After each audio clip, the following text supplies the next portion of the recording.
Maybe, maybe. Maybe, maybe. Maybe, maybe. Maybe, maybe. I think we're live. No. I think we're live.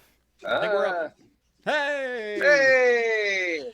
And we are live. Welcome to Talking Heads, everyone. Episode 138, your once weekly live show for the latest in beer and tech news. I'm Jeff. I'm John.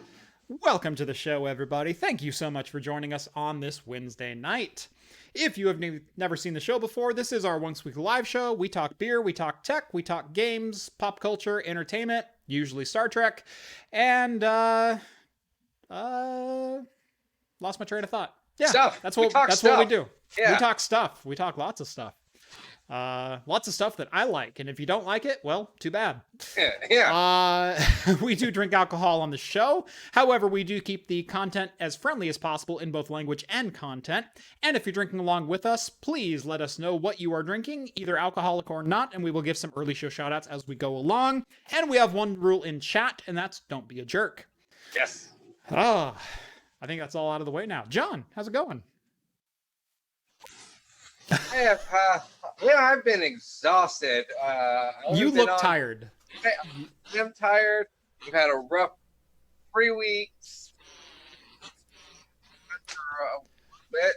I am tired. And then this heat wave came on, or I wouldn't say it's a heat wave. It's a heat wave from Oregon. Oh, it's 80, 90, something like that.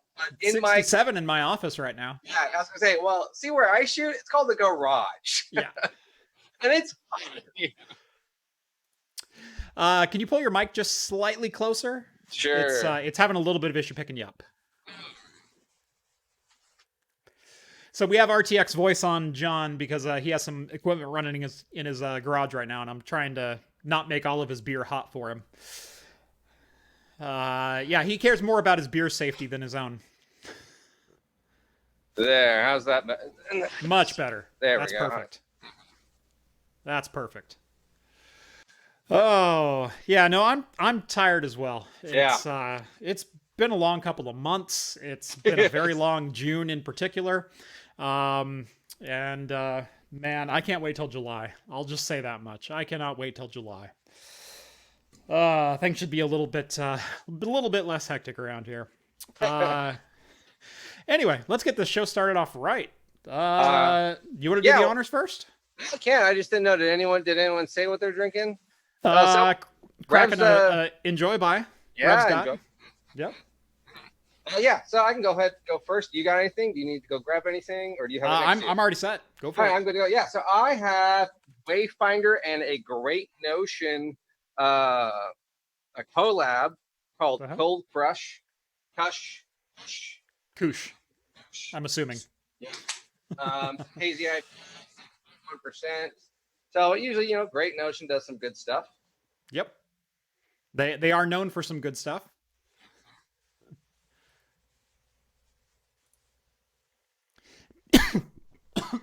Yeah, excuse me. Big Spoon says, $1.99. You look beautiful, Hops. I know. As I'm choking on my own spit here. Ooh, excuse me. I don't know where that came from. I was trying to talk, and all of a sudden it's just right there. Right there. I've had that happen before. I hate that. Yeah. You know what I need? I need a beer. That's what I need. Not something to wash that down. Something to wash that down, exactly. I am drinking a Cold Fire Cumulus Tropical IPA. Ooh. Yeah. So it's a 6.5%, 60 IBU, hopful IPA, cloudy in all the right ways. Yeah, mine doesn't say IBU. It says 7.1. So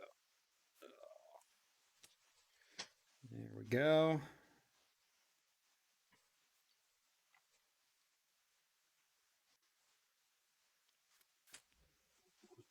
Not a bad pour at all. Not too. I will take that any day of the week. Definitely not clear, but it's definitely also not cloudy. Yeah. You can kind of see about halfway through it. It almost looks a little red. Yeah, maybe just a little bit. Oh, at least from my angle. Yeah, it's more of an orange, but yeah. I think it was your hand in your shirt. No, it might have been. Yeah. And then it just makes it look. Oh, okay. Actually, from it's weird. The YouTube colorization versus our Zoom Versus meeting. what? Yeah. Yeah. Well, you're on a C920. They're on a cinema cam, so I trust the YouTube camera a little bit more than your feed right now, John. But oh man, that is sweet, fruity. I wouldn't quite call it tropical yet. Maybe like a strawberry guava is kind of what I get. Shame. I didn't notice that my cup states that it even tells you like what glassware to use. Oh wow. I How many not, rules are you breaking right now? I know. Not getting the full aromatic experience of this beer. That's right. Oh no. Yep. Actually, have you ever had Cold Fire? They have a Irish Red. Irish Red. It is. Yes, I have. I've had their red. It's delicious. Regan wants to know, John, do you have any Pepsi? I do. In my Pepsi machine. In his Pepsi machine. Thank you, Regan. I don't know why I got cherry Pepsi, but yes, I have Pepsi. And now my son constantly wants Pepsi all the time. Thanks a lot. That's perfect. For those who don't know, Regan bought John a 12-pack of Pepsi because he went, I've got everything in here but Pepsi. And it was just some offhand comment. And he goes, so if I send you some Pepsi, will you get it to John? And I said, yeah, I could do that. Unfortunately, he sent it like the first week of COVID, and I didn't see John legit for 2 months. Yeah. And so eventually I did get that box over to John, though. He got it a couple of weeks ago. Yeah, and, I got it. So now John has some Pepsi for his Pepsi machine. Now I have Pepsi for my Pepsi machine. And the problem is my son, which is not too bad because I have a lot of whiskey or rum. So it's like, okay, Coke and rum, Pepsi and rum with a little cherry. Not too bad. But the moment I opened, like the first one to do that, my son was like, what's that? Let me have some. Yeah. This is good. This is sugar, you know. Yeah. And then he'll just take 2 sips. Thanks. And walk away with it. Just take 2 sips. Now I want a new one. I want a new one. Oh, no. It's like 3 a day, and it only takes 2 sips, and they're just. It's like what's that M. Night the Signs movie where the girl has all the water? It's like Pepsi cans all over our house. Mm-hmm. So if aliens invade and their weakness is Pepsi, you're ready. Is safe. You are ready. I just need a baseball bat. Need to swing. I think you missed the super chat. One just came in. Scott, $5 for July. I will drink to that. Thank you, Scott. I appreciate that. Let's see what else we got. Wes is drinking a water. Tyler's got an Oscar Goodnight's American Imperial Red Ale, 8.7%. That sounds delightful. Nice. Viable Solutions drinking an Irish Car Bomb. Skull Barntown Brewing Elbrow's Hazy Double IPA. Kixon's a fan of the Bobby Boucher High Quality H2O. That's fine.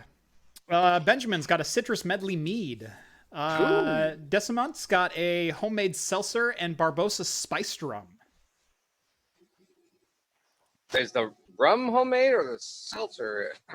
It says homemade seltzer and Barbarossa spice rum. So I'm assuming homemade seltzer. So maybe, some of your fancy water. CO2 water. John. Yeah, I like that. I got 5 gallons of that.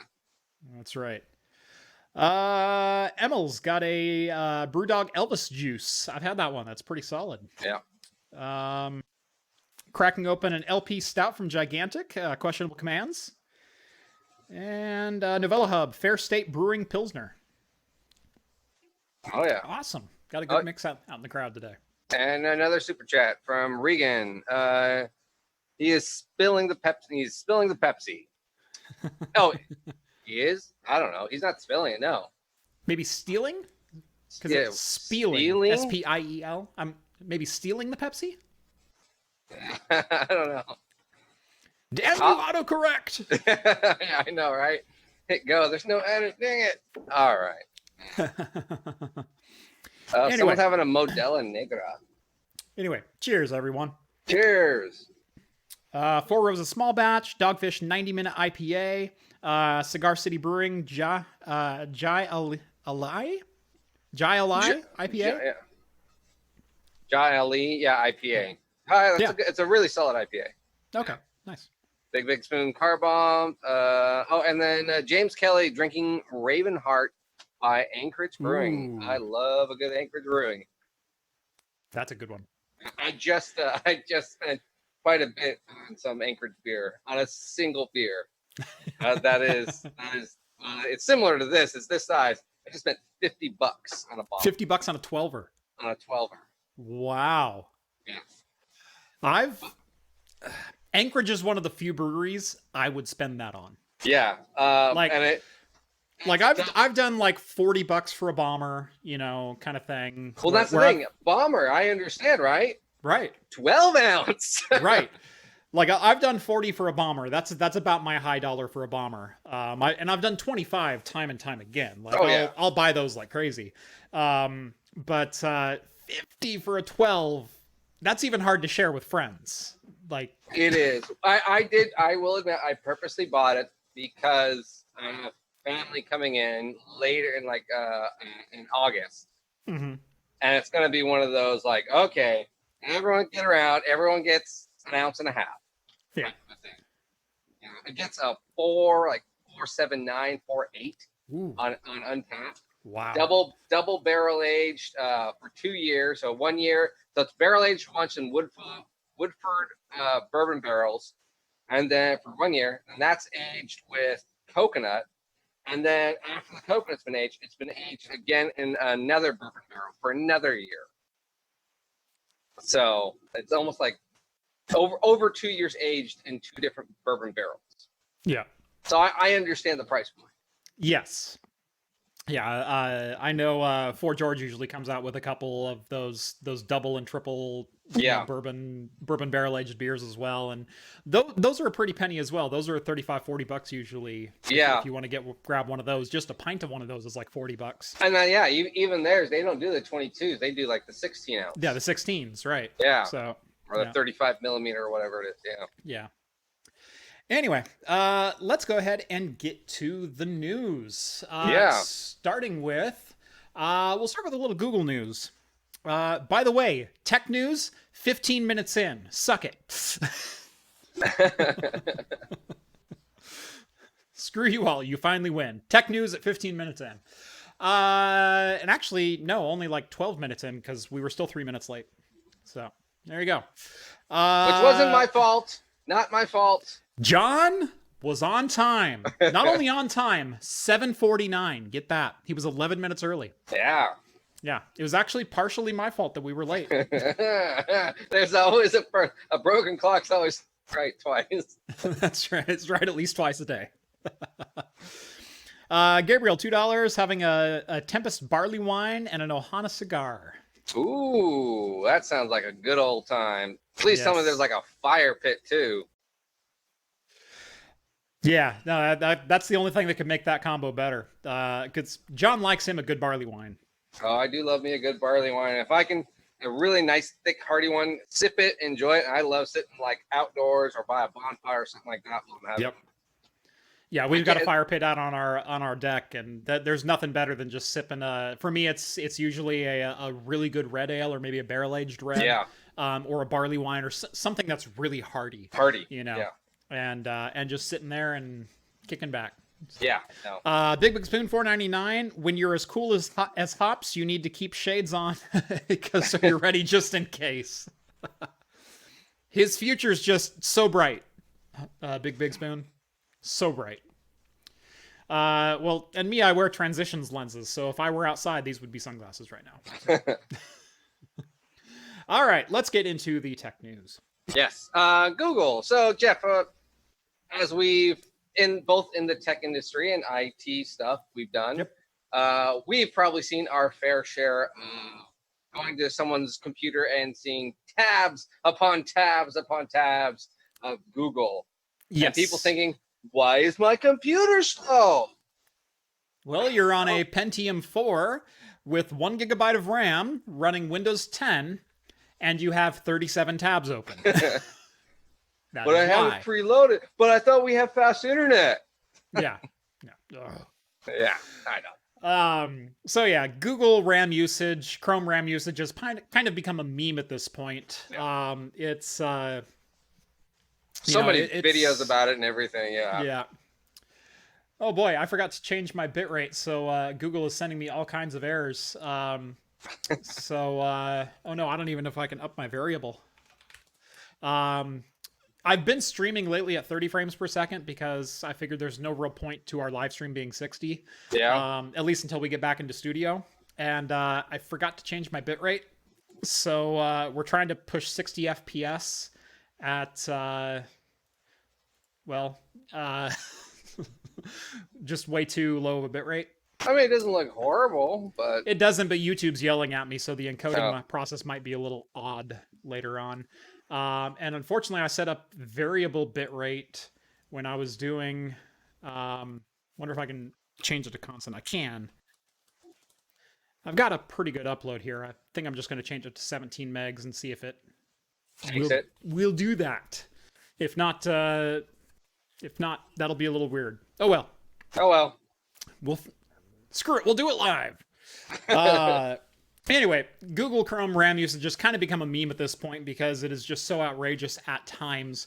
But honestly, it does use a lot of RAM for really what it's using, or for really what it's trying to utilize and take advantage of. And I've seen instances of Google using 4, 5, 6 gigabytes easily of system memory. And if you have a system that only has 8 gigabytes on it, that's a little constraining. It's a problem.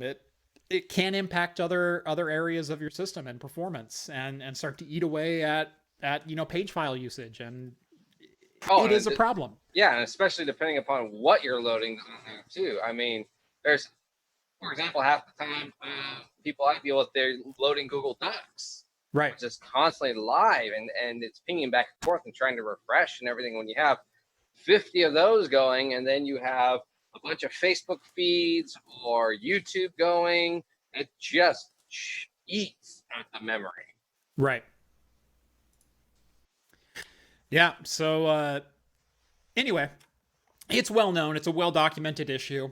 However, Google may be finally doing something about it, and it's only because they're going to take advantage of a technology that Microsoft is introducing with the 2004 update. Sorry, the 2004 update. That's the 2020 April update, which still hasn't made it to most PCs. That is the 2004 update. They are introducing a feature that has been baked into Windows 10 since its release, but it was only available to the modern UI apps, or the Metro UI apps, as a way to reduce Win32 memory usage. And it's called segment heap. And basically, it's just an algorithm that Microsoft put into place that allows reduced RAM usage. It's not a difficult algorithm. It's not something that's really special. It's just a feature of the OS to reduce overhead of Win32 programs.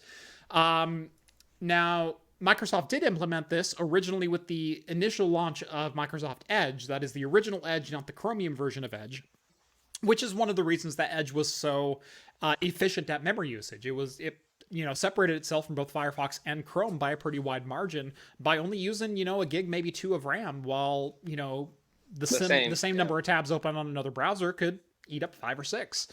And not that Firefox is exempt from any of this hate as well. They're just as guilty, if not sometimes more, than Google is.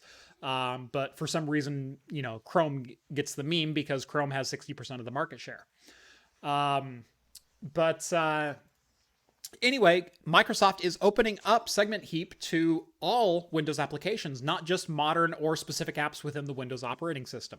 What that means is, with a simple, API tweak, Chrome could reduce its memory load. And based on what they're seeing with the Edge Chromium browser, which already has this implemented, it could be upwards of about 27 or 30% reduction in memory usage. Which is not insignificant. If you're talking about 5 gigs, all of a sudden you're talking about 3.5 gigs. Yeah, that's a pretty viable and noticeable savings in memory overhead. Yeah, it is. Now they were also stating that once the update comes out, the 2004, it doesn't Google Chrome still has to implement the code, but I believe this was just stating that they will be implementing the code afterwards. So it's not going to be a you update it to 2004 and get the latest Google Chrome. It's still going to be a little bit. And that's kind of how I understood it.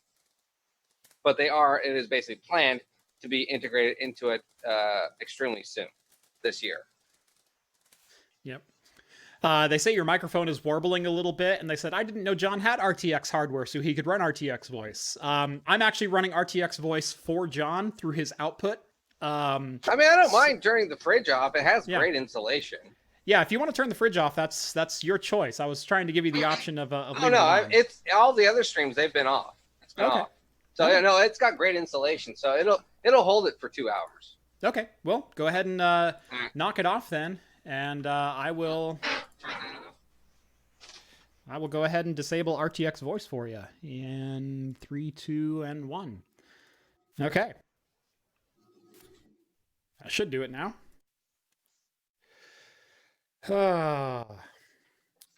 So what you're saying is he has inferior sound system like me. Yeah, pretty much. Have you seen his microphone? It's like a $20, AA power. Oh, John's back now. Sorry. Hi, John. What'd you have to say, Jeff? What? I wasn't saying anything. Yeah. I was complimenting your high production value over there at Hops and Brews headquarters. Hey. Sorry, I don't have that. That's some beautiful brickwork behind you, by the way. I don't have that. I don't get that Traeger money from YouTube. Oh, that was a good Father's Day. For those who don't follow me on Twitter, you missed a good Father's Day post. My wife went out and bought me a brand new Traeger grill, which both of our parents both have Traegers and have used pellet stoves for years, and I've been wanting one for the longest time. Now, my wife says she bought it for herself, and because she wants to cook outside, but I've just been wanting a Traeger forever. So she went to Costco and said, hey, how about this? And I said, cool, bring it home. And that was my Father's Day present. But that day we decided to also head to a local slaughterhouse, and I picked up a $32 New York strip steak for myself and a $27 strip steak for herself. That was about 2.5 to 3 inches thick. Yeah. Hers was only 2 inches thick, and mine was legitimately much, much larger than hers. Oh man, we cooked those over about 3 hours. They hit 142 on the nose. Oh, it was perfect. Absolutely perfect. Jeff has that dirty YouTube money. Yeah. I am a whore for YouTube money. It's all that RTX graphics advertisement he got pulling out of the fridge. Oh, it's a fractal coolant design. It's a fractal design Celsius Plus S24 Prisma. Oh, right. I was like, oh, this is it's going to be a new intro. By the way, I did that on the first take. It's like every time almost it kind of does almost trick me of like, oh, what's he going to pull out? Oh, is he going to pull out? Oh, stupid. It's that attic. I've thought about, switching it up and like pulling out like whatever the next product is. If they ever do an air cooler, I'll probably just mix in some newer footage of me pulling out like an air cooler or something like that. No, it needs to be the same every time, but then your shirt constantly changes. Just that one scene of you pulling out, but the intro is always you from that scene, so it's always that same shirt. Yeah. Did I reverse sear the steaks? You're darn right I reverse seared those steaks. We started the Traeger at 300 and then dropped it to 180 and let them get to 142 on their own. So you put them down and then let that just kind of cool off a little bit and slow smoked them the rest of the way. Oh, they were good. I had the rest of that steak yesterday in a chicken, bacon, and steak salad, like Southwest salad with pinto beans and corn added in. It was more meat than salad, let me tell you. And that's just salad. That was a salad.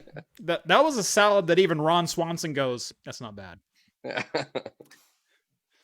So, yeah, that was so good. What were we talking about? Right. Chrome overeating. Chrome overeating, yes.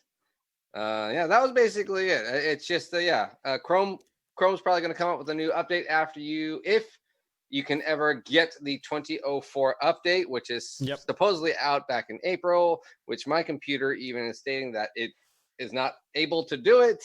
So if whatever. only Microsoft tested their releases before just pushing them to the update cloud anymore. Oh wait, they got rid of that department. I forgot. 142. What kind of craziness is that? Controversial.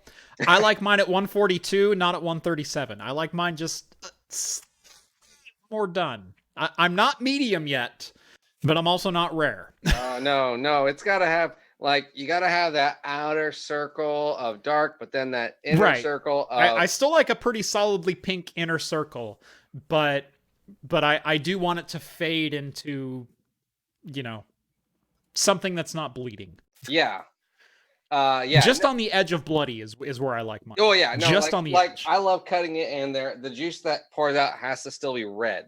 Yeah, and it was still red. Yeah. It was still pink. It was still. I almost delicious. like 3 shades. I almost need 3 shades in there. I need the brown on the edges, the pink in the center, and just that center core that's a really tiny. That is this good to eat? Is this a little gummy? What's funny is I only liked it in the center. On the edges, I expected, it's going to be a little bit probably more well done. Most steaks that I get aren't nice cut, Scott says 130 to 132. That's a little underdone for me. And for me, it's just the texture. I taste. I'm there with you. If I have a steak that's there, and then I like refrigerate it overnight, and then I have it like the next day, it's delicious. I can eat it at that. But straight off the grill, where it's still almost like a lukewarm. Well, I like mine just a little bit warmer or a little bit more done. One of the two. Yeah. Usually, actually, if I ever have a big steak, controversial. Controversial.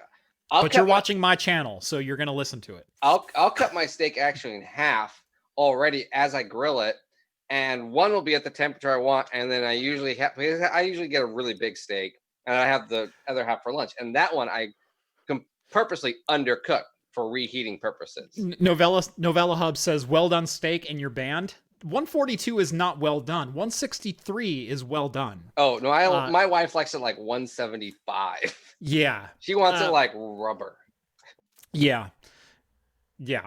Yeah, a lot of people are saying still mooing. Like, look, I appreciate really good steak. But the fact that I'm saying I like mine medium rare to medium, and you guys are like, grilling me over that, yeah. Do you not watch the channel? Drink what you like to drink, eat what you like to eat. What's the best steak? The steak that you like eating. How should you cook it? However tastes better to you. Yeah. Are you rating my liquor?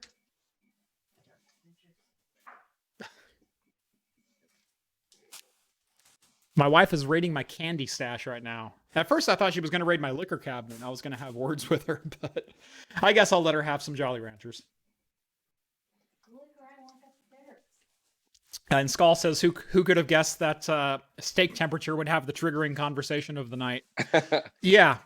Like I said, I was just vouching for medium rare. That's all I said. 142 is on the medium side. Like I said, I like it trending medium, but it's still medium. Raw steak does not equate to tender steak, and I fully agree with that. You get a good quality steak, you cook it to 140, 142, it's perfect to me. You can stay if you want. Stay in with you. Okay, totally fine. Out here with this no. Yep, no, he hit the door a couple of times. I knew he wanted in. Come on, kitty. Come on over here. I'm sure your fans want to see you. All right, let's get on to the bigger news of the night, since we spent 15 minutes talking about steak. Thank you all. Jeff's wife is like Solid Snake. Beef jerky or more well done, or go home. Big spoon, $2. I mean, I do love me some good jerky. They hate the fact that I cooked my steak all the way to 142. What were you talking about me for? They said you're like Solid Snake. Which she doesn't even understand that reference, so. I don't know. Snake Plissken, then? Means you were quiet and sneaky.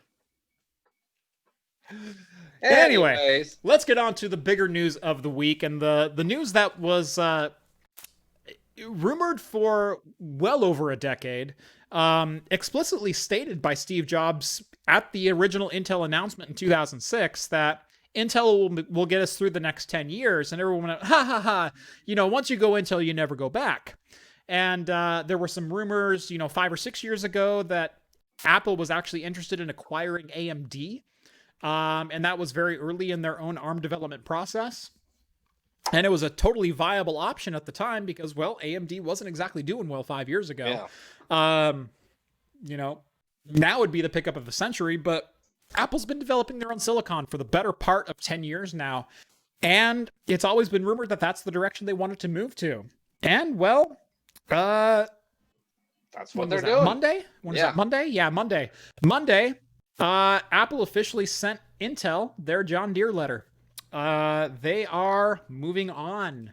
And it's going to be a fairly quick transition in the land of silicon. Don't you mean Dear John? Yeah, their Dear John letter. You said John Deere. Whatever. I was like they're going to send him a tractor. Send him a tractor, yeah. Well, actually, there's a lot of parallels there. I'm going to say they're John Deere letter because they both have the same right to repair adage as each other. Yeah, they got their Dear John letter. Apple will be moving officially to their own silicon in Apple products starting in 2020. They will release their first ARM-based Macs by the end of this year. And according to CEO Tim Cook, they will also be completing the transition within the next 2 years. So that bright, shiny 28-core Mac Pro you just bought, yeah, you have 2 years of support left. Congratulations. Oh. Yep, that's it. Yep. You're on your own. What? Time to buy PC. That was $17,000 well spent. Oh, wait, we warned you about that at the time. Sorry. Yeah, there was a time I could make an argument that Apple's Mac Pro was priced appropriately. Even the trash can Mac Pro, as lauded as that system was, you could make a valid argument that you were getting your money's worth in the silicon. You really could. Equivalently priced PCs, they were right on that same ballpark. If you went actually apples to apples for comparison, where you took the exact same parts, the exact same hardware, the exact same materials, and you put it out in an HP or a Dell or a, Puget Systems or whatever OEM you wanted to go with, you could make the argument there.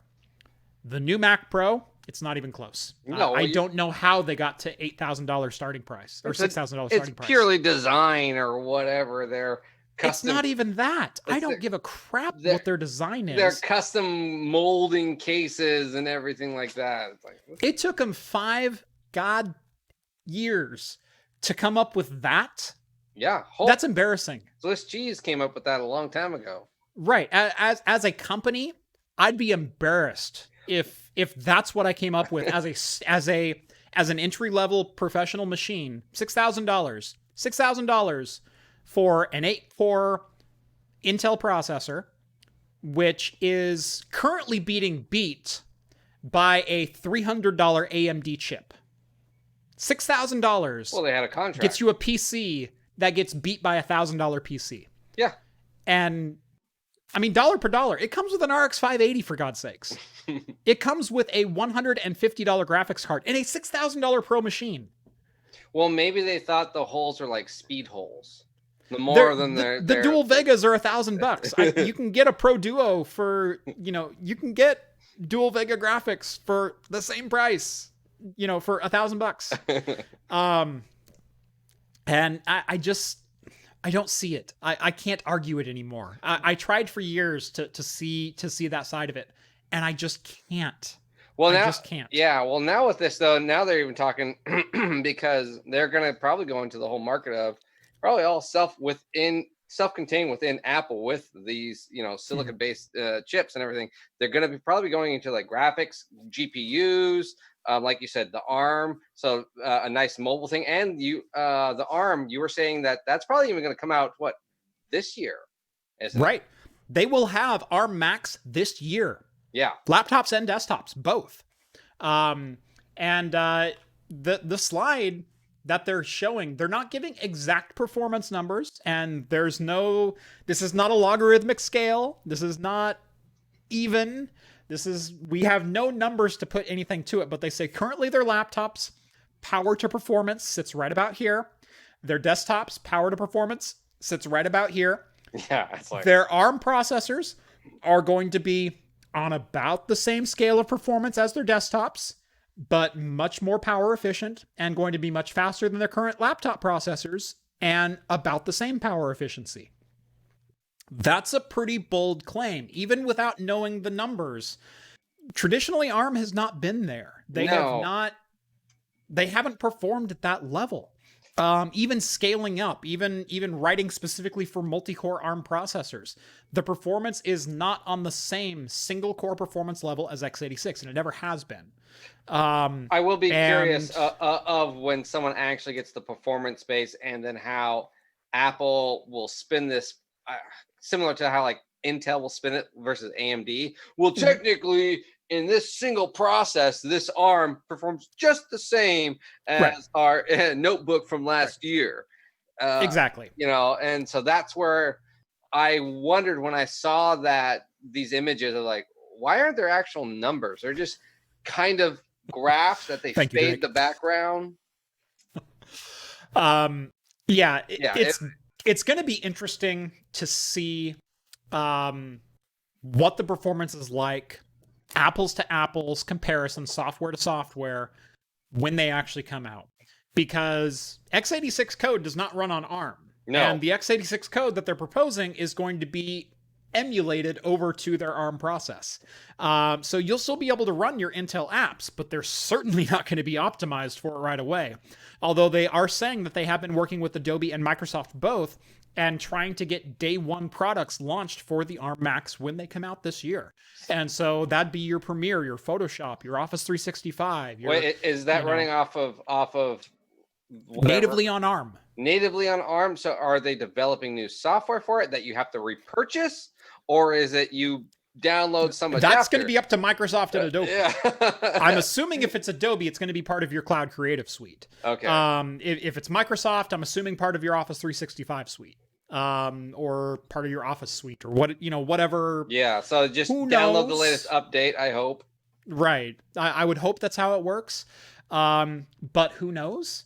But yeah, this will be re-engineered software. Not from the ground up, but at least ported over for ARM process. And that's not an easy undertaking. No. I wonder how proprietary that process would be versus taking that and saying, can I run this off of, say, a Raspberry Pi? There's a lot of thought about that. A lot of that's going to come down to the hardware itself, because now some Raspberry Pi drivers are open source. Yeah. However, the graphics stack is not. No, well, I wasn't thinking like Adobe, but I was thinking maybe just Microsoft. Even for 2D acceleration, the graphics core on a Raspberry Pi is not open source. It is closed source to Broadcom. And they allow the Raspberry Pi Foundation to develop and send out the driver as part of the Raspberry Pi Raspberry Pi OS, but you can't get third-party OS support for that driver. It doesn't exist. And so a lot of people going, we'll just Hackintosh a Raspberry Pi. That's great. You can run Mac OS, but without hardware acceleration. Yeah. It's not going to work. There are other platforms out there. They're also talking about possibly integrating RISC into this as well. You could develop a RISC-V chip that could possibly be a Hackintosh. That's an open source chip, open source platform with PCI Express and USB and OpenStack drivers. That's the possibility that I'm looking at. But I think today, Hackintosh is probably dead moving forward, because the reason Apple wanted control of their processors is they want control of everything in their ecosystem end to end. This has been their goal for the last 15 years. And Steve Jobs said it in 2006. Intel will get us over the next 10 years. Now, it took Apple 4 more years to develop what they wanted, but this was their end goal from the very beginning. During their PowerPC to Intel transition, was to eventually move on to their own silicon. And that's what they announced. Yeah, they're going to own the process beginning to end. I just don't want it to continue to be at least the way Apple has been going. Now it's proprietary, and that's what makes it special. That's why you're paying the price. When performance based. Here's the deal, though. You can also justify Apple's price tag. Like let's say on their laptops, if you're a creative professional, a video professional, and you run MacBook Pro, let's say you also run Final Cut Pro. Your rendering speed may be faster inside of Final Cut Pro than it is inside of Premiere Pro. And that makes the Apple a better product for you. There are so many different arguments that people just want to compare apples to apples, but sometimes your software stack doesn't compare that way.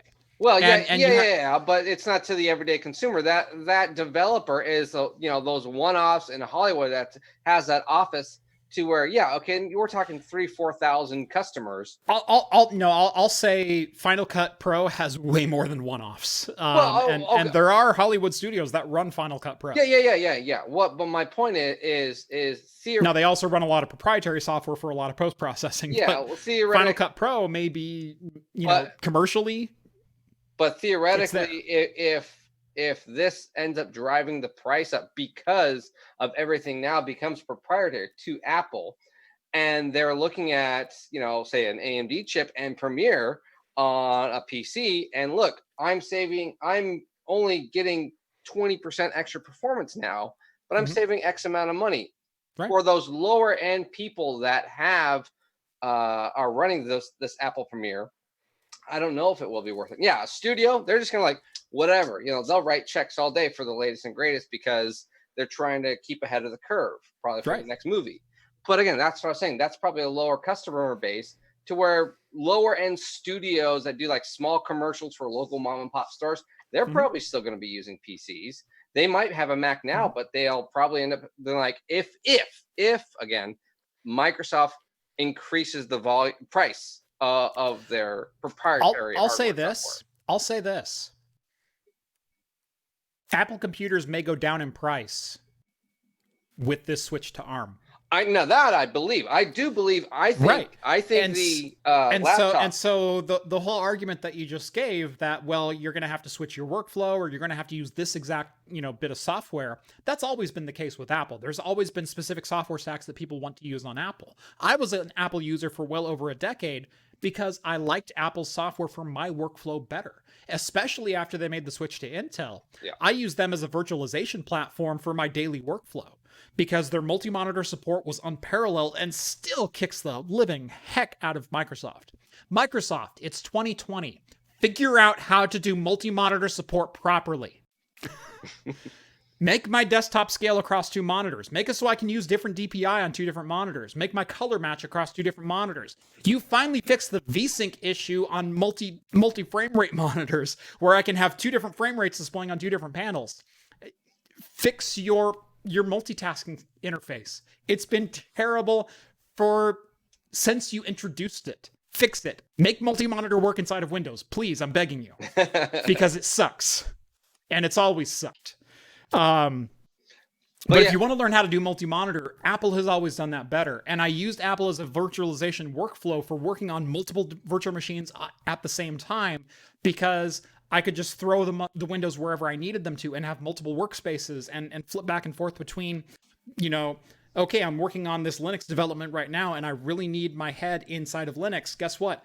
I'm going to take my 3-finger swipe and I'm going to move all 4 of my monitors over to my Linux environment, which has 5 or 6 different VMs running at the same time. I'm going to do what I need to do inside of there. I'm going to flip all of them back to my Windows environment. I'm going to do what I need to do inside of there. I'm going to flip all of them back over to OS X and then finish up my management. Yeah. And it works so seamlessly inside OS X. Yeah. It's something I could never do inside of Windows. And that's a sysadmin task. That's open software that it was VMware Fusion is what I was using primarily for a lot of those tasks, or sometimes VMware Workstation.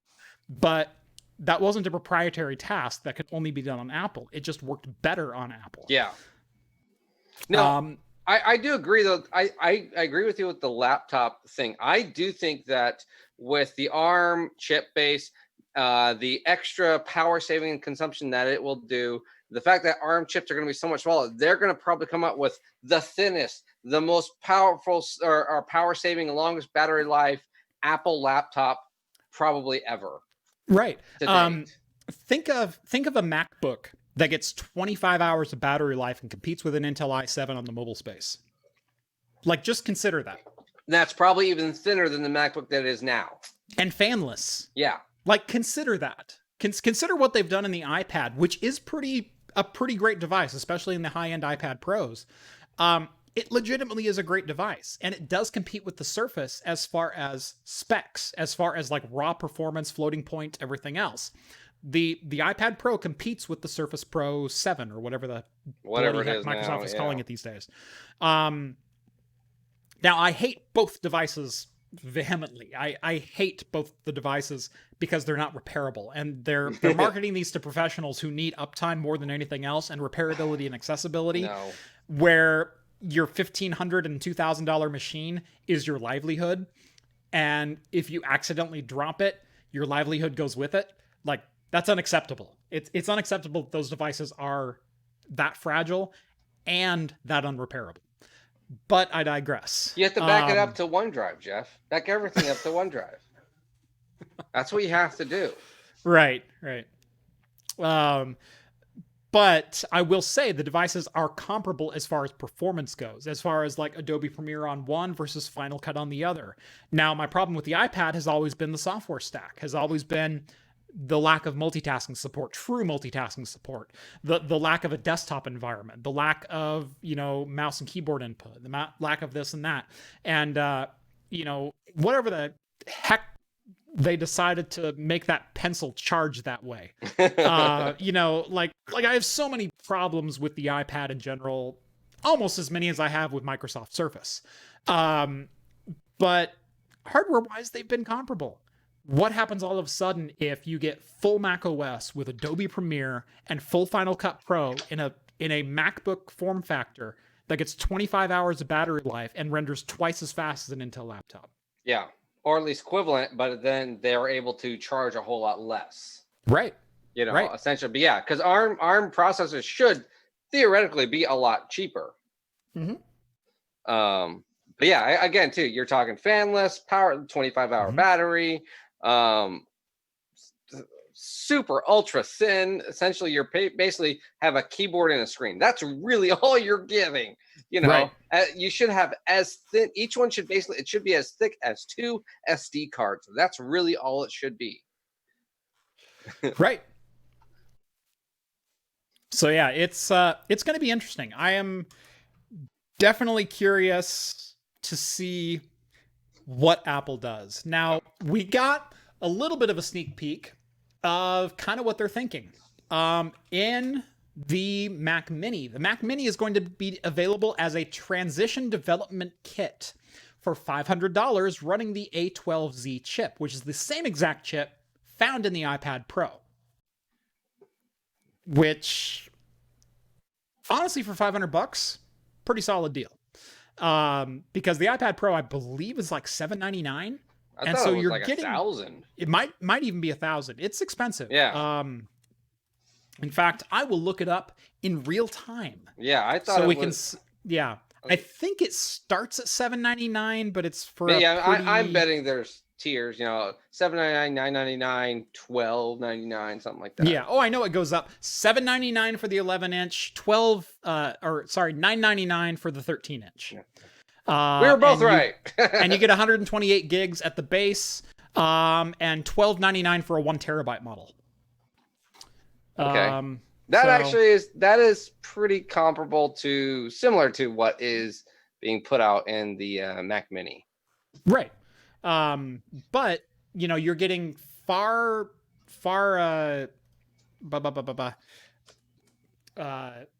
you're getting all that same hardware minus a screen for $500. Yes. So it's not a bad deal. No, yeah, you're essentially either paying, 1/3 less.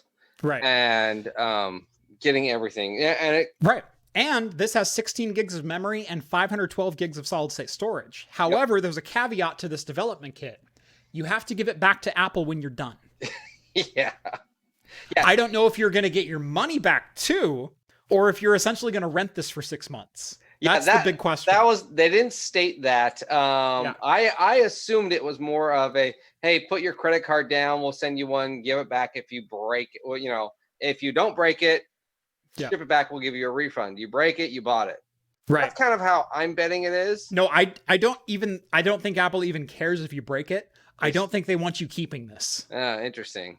Because right here, access to the developer's kit retails for $500 with, quote, limited use of the system. It isn't clear if this means that the system is a rental, but it seems likely as it used similar language for the Intel Transition Kit, which the Intel Transition Kit was also a Mac Mini with a Core Duo processor. And so they did a very similar thing during their last architecture transition in 2006. And so I would like to see what Apple does with ARM. I am genuinely curious to see what Apple does with ARM. I'm still kind of an Apple fan. Now they've scorned me beyond belief with my iPhone. I've told that story a number of times. I don't need to rehash it, but they've gone so anti-consumer with a lot of their practices. I have a hard time supporting Apple anymore. I still have a MacBook. I have a 12-inch MacBook, a 12-inch i7 MacBook that I spent good money on. And it's a great machine, and it's still my go-to travel machine because it's fanless and it lasts for frickin' ever. It's not fast, but it does everything that I need it to do for travel, minus video editing. It doesn't do that for crap. But there's not an equivalent PC to that. There's just not. And what I'm expecting from Apple on the ARM side of things is very similar to kind of what I see out of Apple in the 12-inch MacBook, which is a very thin, fanless, almost unlimited battery life. It lasts for like freaking 12 hours, charges over USB-C in an hour and a half. Yeah. And the standby time is like 30 days. It's a laptop that I can charge up, leave just like sitting by my bedside. And then if I get an emergency call in the middle of the night, that's what I grab to go. And when I get to a client site, and I haven't charged it in 2 weeks, it still has like 60% battery life sitting there in standby over that entire time. And, but I expect that kind of performance and that kind of reliability out of what they're going to produce with their ARM processors, because that's been the direction that they've been trying to head with the Intel chips, but the Intel chips just haven't been doing exactly what they want. But if you can give me that level of battery standby with i7 quad core or hex core performance in a 13-inch model that's fanless, that has 16 or 20 hours of battery life, and good enough graphics to render video, you might make a buyer out of me again. You just might. Yeah, well, then you'd end up having to buy all your software again, though. Right. Well, I already paid the Adobe subscription, so whether I use it on Windows or whether I use it on... If it's Adobe, then you'll be fine. I was going to say, right. if it was their software. But and that would be great, too, for all of the field trips, too. Right. If you ever do them anymore. Who knows? Next year, Cat, 21. Get out of my sink. Trying to take a bath. He is.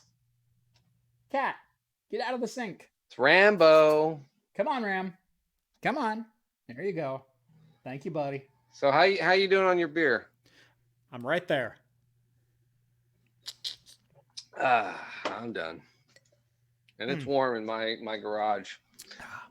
Go ahead and grab your other one. I'll kind of transition us out into the next story here. All right, sounds good.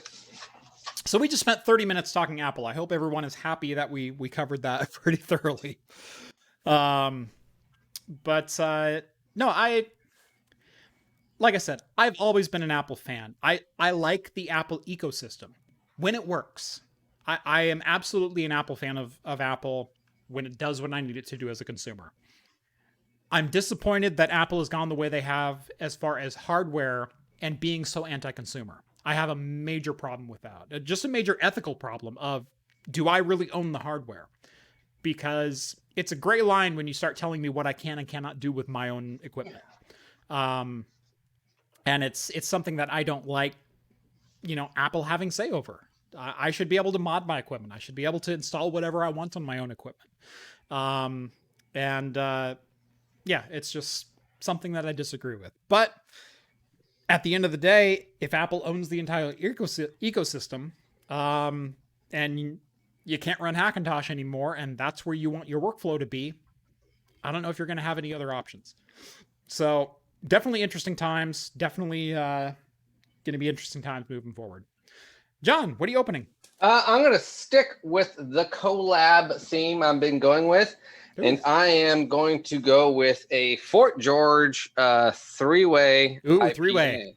Nice. So this is 3 different. They release this once a year. They always do 3 different breweries, and they do a kind of a big IPA. So this one, I believe, is Structure Brewing, Level Beer, and Fort George. So they did with Level this year. Yeah. Nice. Novella says, time for a crowler, Jeff. No, I'm actually going to open a little bit different one, but I'll let John kind of do his impressions on this while I'm grabbing myself another beer. Yeah, I wanted to do something different, and I was like, I don't know if I should take the time to go digging through the fridge, and this was sitting right at the front because I just bought it this week. So, but super hazy, as you can obviously see. I mean, it just, you can't see through it, but a lot of passion fruit, mango, that big guava, you know, those big tropical flavors you would expect in a big hazy IPA. So.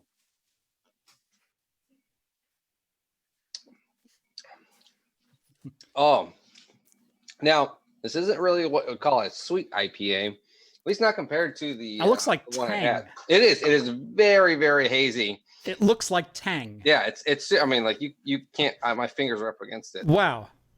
But Yeah. It tastes more like the peel of all the tropical fruits that you have. Yeah. So. A lot of that bitter rind. A lot of that bitter rind, but still, so really tropical aromas, but bittering rind to replace that bittering hop type of a thing. Yep. So what do you I am going with a 3 Magnets Brewing. Oh, I like 3 Magnets. Fresh out of flux. Oh, I've seen that. I didn't buy it though. Yeah. So obviously, little Back to the Future inspired here, by 3 Magnets, 6.4%, 50 IBUs.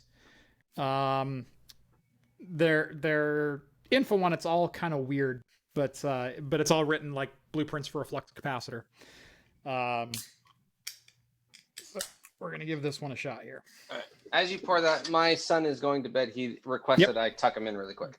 Go for it. All right. I'll pour my beer.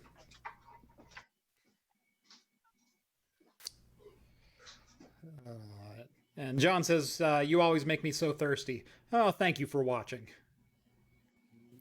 I make myself thirsty too.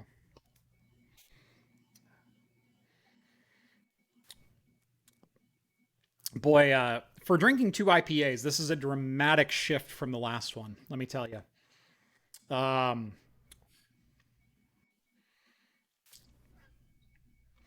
It's definitely much more bitter on the nose. Like the last one was definitely a tropical IPA. It was very juicy. It was very sweet. It was there were some hops there, but it wasn't really hop forward. This one is a different beast entirely. This one almost has like an amber color to it. John said the last one kind of had amber. This one is amber. I don't know how to explain that smell. It's not hoppy. It's almost like I don't know. It's a weird smell.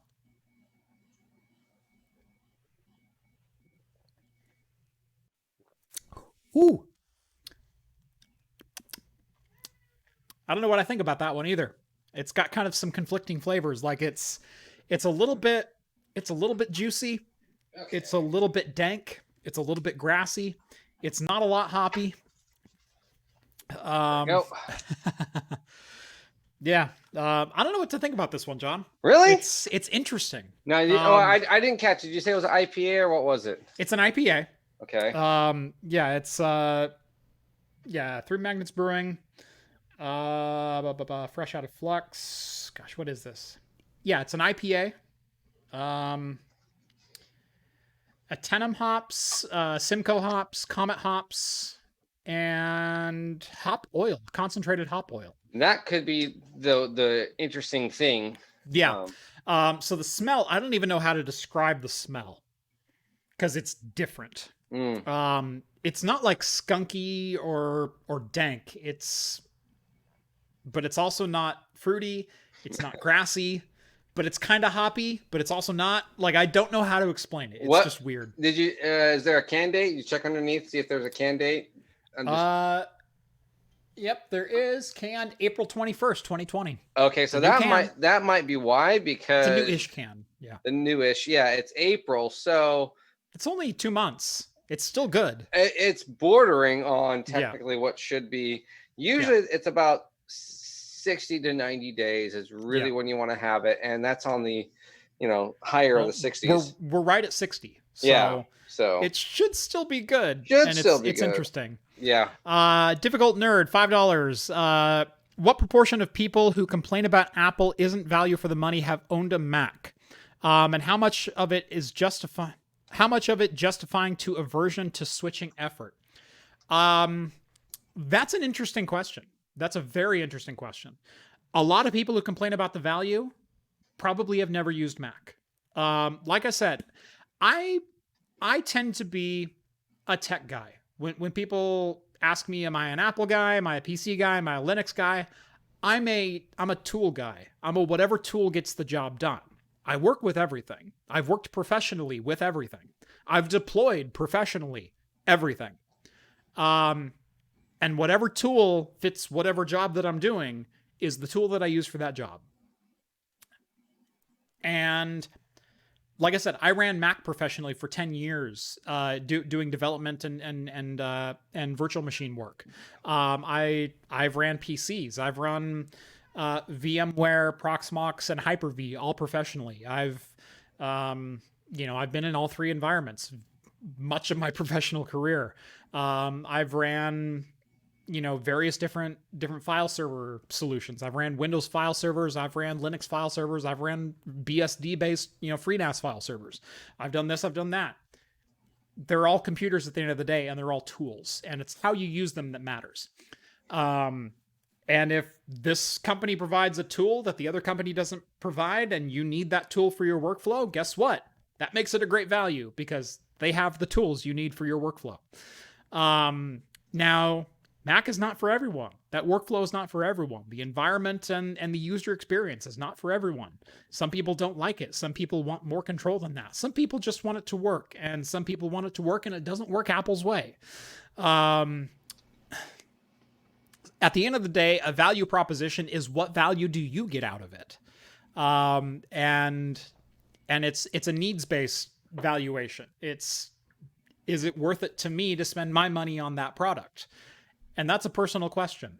And for me, for a long time, Apple was the answer. I've owned everything from Mac Minis to iMacs to Mac Pros. I've bought full retail. I've bought used. I've bought refurbished. I've bought everything along the way. I've bought over the last 13 years, 15 years, 6 Apple laptops personally. I've deployed hundreds of Apple laptops professionally. I've deployed hundreds of Microsoft services professionally. I've deployed hundreds of Lenovo laptops, both Linux and Windows professionally. And so those were the right tools at the time.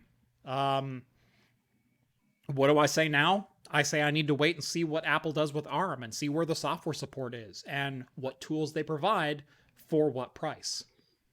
I think, I agree with that. And I think in the next year or two, that's really what it's going to be coming out. Like the article stated, we're not going to see an ARM product from Apple till third quarter, so we're looking fall. Probably October.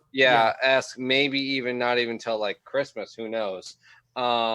But sometime this year, sometime within the next 2 years, they'll be all ARM brand new. Exactly. But that's going to be Gen 1. And so we're going to be, everyone's going to be super kind of curious what they have for the Pro line. Yeah. So really curious what they have for the Pro line. I mean, we all know end of the year, that's every tech videos person's going to be, check out Apple's ARM laptops, Hell, I might even have one. Exactly. So, it'll be an interesting benchmark to see comparative to everything, and also price, because they didn't talk about price and the other specs too. The biggest complaint, a lot of people have with Apple too is the dongle support and all the other type of things. Do I have to continue doing that? Are they going to go back? Have you used the Microsoft Surface? They have less ports on them than Apple does. Yeah, they still have USB though. Like good. Yeah, but the new MacBooks have 2 USB-C ports. The Surfaces only have 1. That's like, if you want to talk dongle hell. Good Lord. Regan, $2 donation. John, can you tuck me in? Yes. And then Spoon says, Hops tucks me in the best. Yeah. Well, every night I go to Big Spoon's place and I tuck him in virtually. Read him a bedtime story. Yeah. Ugh. Yep. I've been slowly getting Bite My Bits people over by having to do personal virtual appearances, so you're welcome. Why is everyone saying that the 2019 Mac Pro is dead on arrival when Apple announces their own processors? Because it runs on an Intel processor. The Intel processors were dead on arrival, and we've been trumpeting that since they announced the 3647 socket, gold generator, Xeon or i9 or whatever the bloody heck they're calling it. The 28 core, the 18 core, those are dead on arrival because they're getting their ass handed to them by Ryzen. Although because price, performance, everything. They're losing in every aspect. The used market for an Apple next year will be interesting. There may not be support, but do you know what happens on the used market for Apple? Have you ever researched that? That I have not. For generations, for years after Intel switched, the G5 Mac Pro, the G5 Tower, was selling for ungodly amounts of money. It was selling for almost as much as a brand new Mac Pro, which was based on the 2 dual-core Xeons and later on the quad-core Xeons. Well, because it was the last of the PowerPC Macs. Yeah, okay. And this generation of Apple hardware is going to stay at this level, I guarantee, for the next 4 years. It will not budge a single percentage point. Now, if that's true, that's because horrible. It's the last of the Intel Macs. Oh, gosh. Apple owners are like Corvette owners. Let me make this parallel, okay? If you've ever watched like VinWiki or some other things, I forget who said it. I think it was, I can't remember his name right now, but he goes, every Corvette owner, every Corvette they've owned is Corvette 1 of 1. It was the only one produced this year with this option package, with this color, and had this stripe on it, and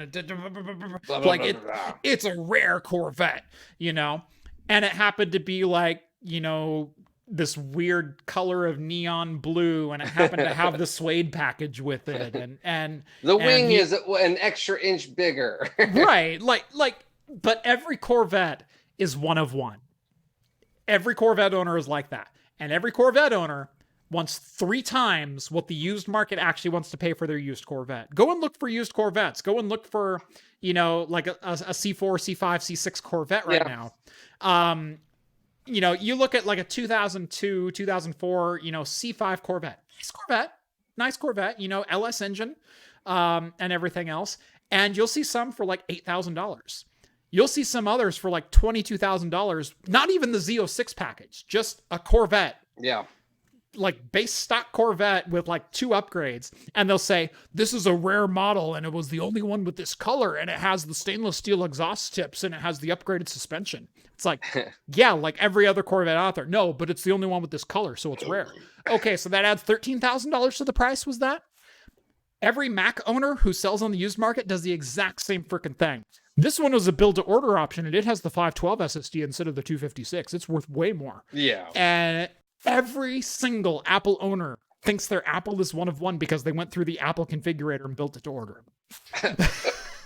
Well, there's only like 6 configurations. Right. There's only so many options. And by the way, if you have a Mac that's like pre-2017, you added your own third-party memory. It's worth what the third-party memory you bought is, but it's not worth 2017 pricing.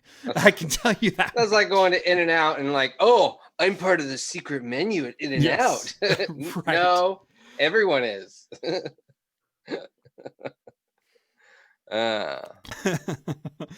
Yeah, and Scott says, I want a new Corvette, but I'm not going to pretend like it's some sort of unique collector item that's going to be special and going to be a special history in the world kind of thing. I'm disgusted that I want one of the C8 Corvettes because I've never been a Corvette guy.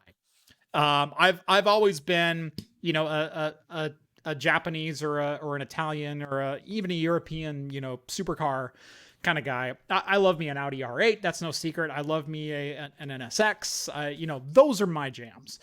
And it sickens me that I want a C8 Corvette. Well, it has all of the features that those have, and it's a mid-engine, rear-wheel drive, eight-speed, you know, dual clutch gearbox. Yeah, it ticks all my boxes, and that pisses me right off. Yeah, it's the first, or it's like one of the best American, and it's affordable, and that's what also isn't pisses it like me right 35K? No, like it's 60K. They start at 60. Oh, okay, still, but 60 gets you Z06 performance from the previous generation, exactly, too. Yeah. In a 50-50 balanced car. Like, the reason I've always liked an Audi R8 or an F430 Ferrari or something like that is because it's on the edge of attainable. You know, it's like I could probably work one day and make enough money where maybe a $120,000 car makes sense. I might get there someday. You know, and the Audi R8 started slipping to like, you know, 90,000, 85,000. I've seen like a good condition, low mileage R8 go for. And all of a sudden Corvette comes out with this for $60,000. And I'm like, I'm not a Corvette guy. I don't want that, but God dang it, that's a good car. And it just ticks me off. It just ticks me off. Ah, the red looks sick. I mean, I'm not. Doesn't it? Yeah. No, the burnt copper. That's what I want. I see it. Yeah. Oh, I see. I want a burnt copper in a full convertible. That's what I want. The convertible looks sexy too because it still has a lip on the back end. It's really nice looking. And that's not now. Is that that doesn't fold in this? So I wonder if you have to take that top off. If that's a hard top, you have to manually. There is one with a targa top that you take off and you put in over the top of the engine bay. There's another one that's a full hardtop convertible. Okay. That they make a Roadster, and they make all of the Corvettes now are convertible in some way, either targa top or full on, you know, Mercedes style hardtop convertible. Yeah, see, I like the targa top looks. I like that look. It's good. It's a good look. It's a good look. I want the convertible. After living open air for, you know, the last 4 years, I need a convertible. Yeah, that's nice looking. Jeff hates America. Confirmed. I'm not an American car fan by any means. Like, Chevy's the only one that kind of tickles my fancy occasionally, and not with the Corvette. You know, it's actually like with some of their, like, you know, mid-range, like, budget cars. Like, I liked the Chevy Cruze. I drove a Chevy Cruze for 3.5 years. It was a good car. I really enjoyed that car. Now, it was the 1.4 turbo with a 6-speed, which is probably why I enjoyed it, but it was a decent enough car for the money that I paid for it. But yeah, I've never been a Corvette guy. I'm definitely not a Camaro guy. I hate Camaros.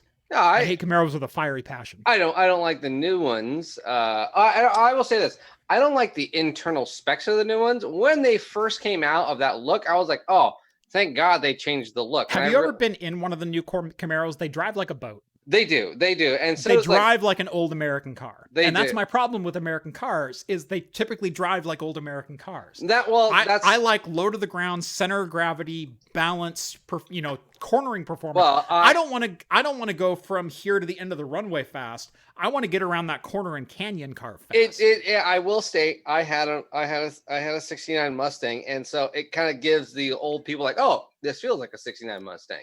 Right. You know, Corvette. Not Corvette. Camaro. Camaro. Yeah. Camaro. That other crappy car we were talking about. Yeah, those other crappy cars. Yeah, I do agree.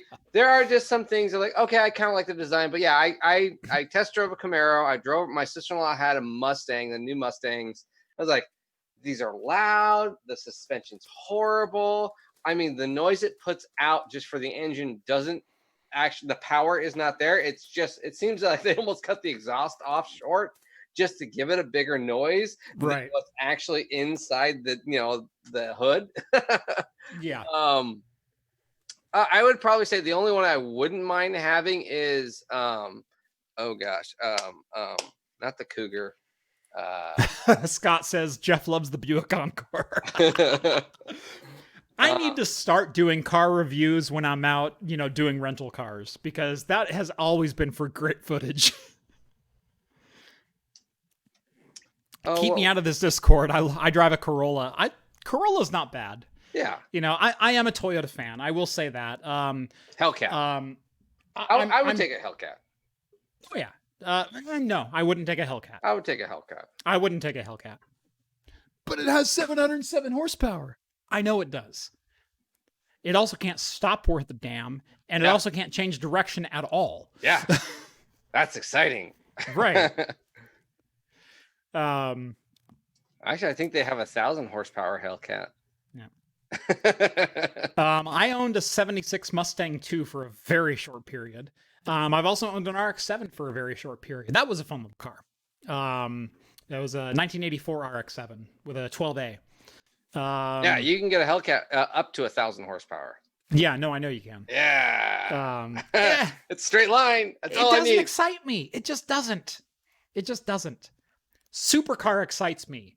Big displacement and nothing else does nothing for me. The thing is, though, if I was make a big sound and spin your tires, tire smoke. I would. You can tire smoke a Geo Metro if you know what you're doing with the clutch. But I would. It doesn't impress me. In all honesty, the price of a supercar to get an actual supercar, like a brand new one or something like that, I would rather spend the money on a old classic car with new stock, rebuilt to modern specs. Right. You want like a retro mod. I want a retro mod. I would take that 69 Mustang or Corvette or whatever, but put brand new everything. Careful, don't call it Eleanor because Gone in 60 Seconds folks will come after you. Oh yeah, even that. I will admit, I love that Mustang. I'm gonna go blue for a minute because I am so freaking livid over that story. By the way, if you don't know what we're talking about the B is for Build having his Mustang seized by the Gone in 60 Seconds guys. Fuck you. Just straight up. I am so goddamn pissed off about that story. Because yes, it was Eleanor inspired. You know what? Eleanor made the Mustang more desirable than it ever was. And yes, I understand it's a copyrighted figure within that movie, but that gives you no right to go after a car maker and take his property. That is absolutely asinine. And it puts copyright law exactly squarely in the headlights as far as what is cosplay, what is prop making, what is all of these other art forms that people enjoy because they enjoy the movie that inspired them. They're not making money off of this. They're doing it because they freaking love the car, or they love the character, or they love the prop, or they love the environment. He was a guy making a car in his garage. He wasn't going to sell it. He was going to freaking drive the thing. If anything, it would have upped the sales of Gone in 60 Seconds. You know what? I will never, ever watch that movie again. Well, because fuck you for what you did to Chris. No, technically, I mean, I used that in one of my Hops and Brews videos, going to see you. You did. Yeah, you've used Gone in 60 Seconds footage in a video before. Which I got demonetized on YouTube for. Right. But I was like, hang on a second. This is fair use because I'm kind of making fun of everything. And you kind of were. And the same thing, that was fair use. It was the epitome of fair use. It was inspired by, but obviously very different. Very different. I mean, there was no stars in it. I took all of the major stars out of it, and it's just all basically the only star in it is. Is that the guys in Arizona? No, he's in Portland. He's like my neighbor. He's right up the road from me. And that was the most asinine thing I'd ever read in my life. And I'm surprised more people are not outraged by it. And if you're not outraged by it, you freaking should be. Sorry, my cat is also jumping up on my fridge behind me. No. I think you can see him. Yeah, he's right there. Yeah. There's Rambo, if everyone wanted to see Rambo. So... Anyways. Yeah, I'm sorry, but we brought up, 69 Mustang, and you said, oh, I really want to do those. It set me off. Yeah. I already didn't like Mustangs, and that just cemented that. You know what? You know what Mustang I like that most people don't like is the Mach 1. I really like the Mach 1. I know there's like 6 inches of absolutely nothing but air in the hood. but I don't know what it is. I think it's because no one likes it. There's so few people that like it. There's this much space between the block and the radiator. Yeah, exactly. It's all nose and nothing else. All nose and nothing, and I almost like. And it was still front heavy. That's the thing. It's like it wasn't even balanced. I still kind of like it. I just like it because it's everyone kind of hates it, and they're like, I kind of like it now. Yeah. Tyler says we need a better system for deciding fair use. The problem is it's copyright violation until you defend yourself in court. And unfortunately that wasn't the hill that Chris was going to die on. And I don't necessarily blame him for that. He's got a company to run. He's got his YouTube channel to run. He's got other ventures that he's involved with. I don't blame him for not fighting that. If it was me, I would have fought it. Yeah, I would have fought it tooth and nail. But then you're fighting it up against a multi-million-dollar company, and then it's one of those. Right. We're gonna win because we'll just sit you with this loot, and we're gonna take you this far away and charge you more. It's gonna cost you X amount to fight it. Yeah, it's gonna cost you more than what it would be to go and buy another car and rebuild it and just name it something else. Right, is the thing. But the thing is, someone eventually has to fight it, and you have to pick the right fight. And I think that would have been exactly the right fight, because while he was calling it Eleanor, it was vastly different from the car. It was not the same year.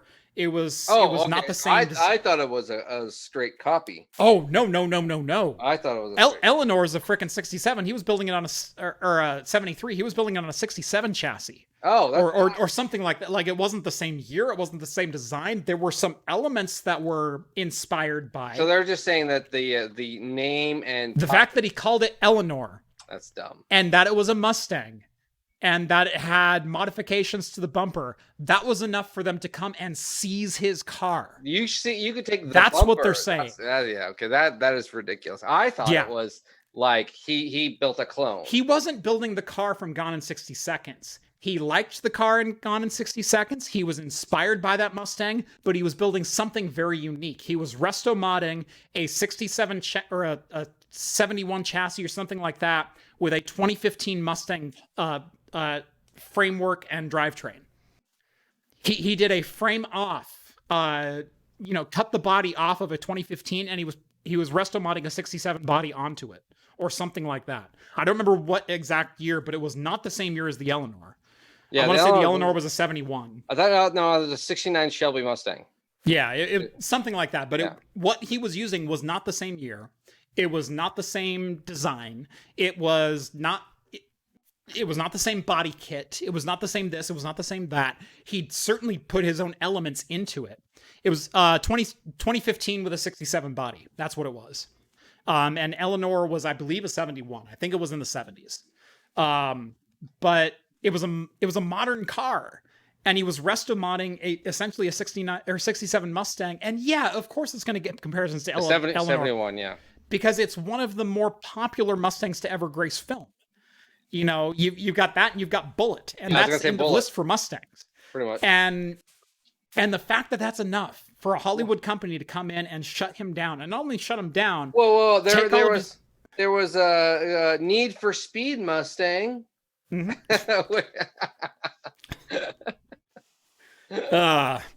But the fact that they considered that enough of a parallel to have a legal case, and the fact that he even got drafted as a lawsuit, and that he even got threatened with legal action, that's absurd.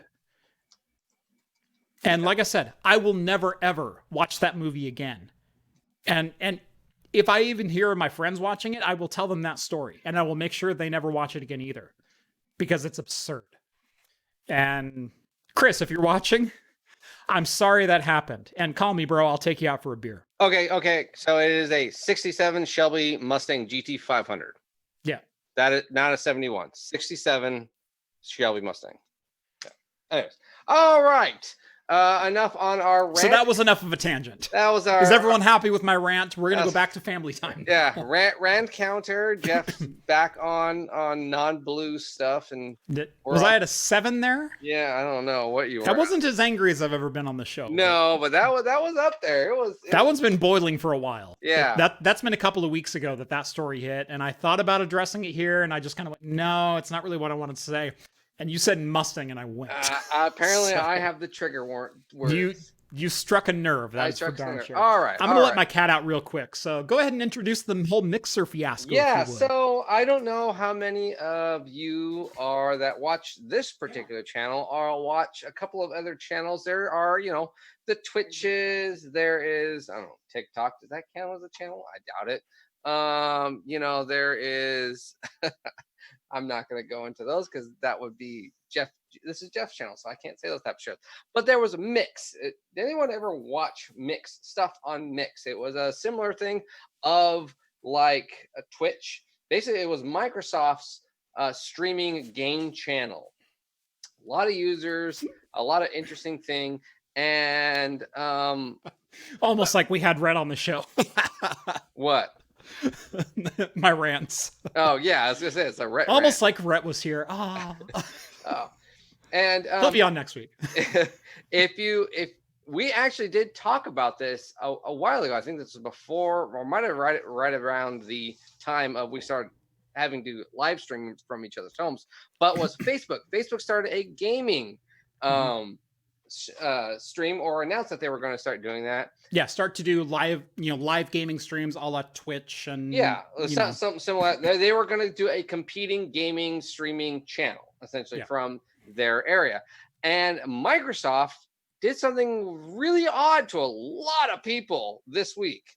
A lot of people, and they just killed it. Sold the whole thing to Facebook. Sold the whole thing to Facebook without telling anyone.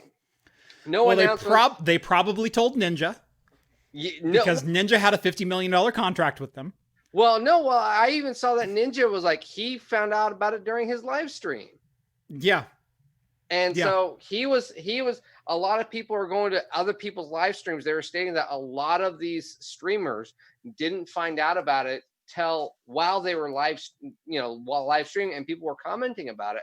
And if I remember correctly, Microsoft announced it via basically a tweet, and that was it. It was, hey, we're quitting Mixer, and we encourage everyone to move to Facebook. Yep. That was it. And from the end of announcement. Yeah, end of announcement. Sorry. If you had a dedicated contract with us, you are free to pursue other opportunities. Yeah. It's bad. I mean, this is a horrible male genitalia move. Thank you for keeping us non-blue there, John. It's not 10 o'clock yet. It's not 10 o'clock yet. Join us for the after party on the Discord, by the way. $1 a month gets you access to the Discord, and via the Patreon down in the video description below. You literally help me keep the lights on, and you get exclusive access to the Discord. You can chat with myself, John, Rhett, Steve, the whole crew. And every Wednesday night, we've been doing an after party over there in the voice chat. Yeah, so, it's kind of been cool. So that's also another special little treat you get. That's right. That's right. A lot of people, actually, I think last week we had the largest one we've had. There were like 17, 18 people, I think, in the after party, and a lot more chatting. I think, a lot of people were chatting. You can do voice or video. It's fine. Usually the hosts end up doing videos always. You're more than welcome to not show your face, whatever. I think we even had like 2 new people show up that just subscribed. Yeah. To that. I got 6 new Patreons last Wednesday during the show. And so, but I usually pimp the Discord as hard as I can, because I'll be perfectly honest, it's the most active Discord I've ever been a part of. It's one of the best communities I've ever been a part of. Online, offline, BBS server and forward.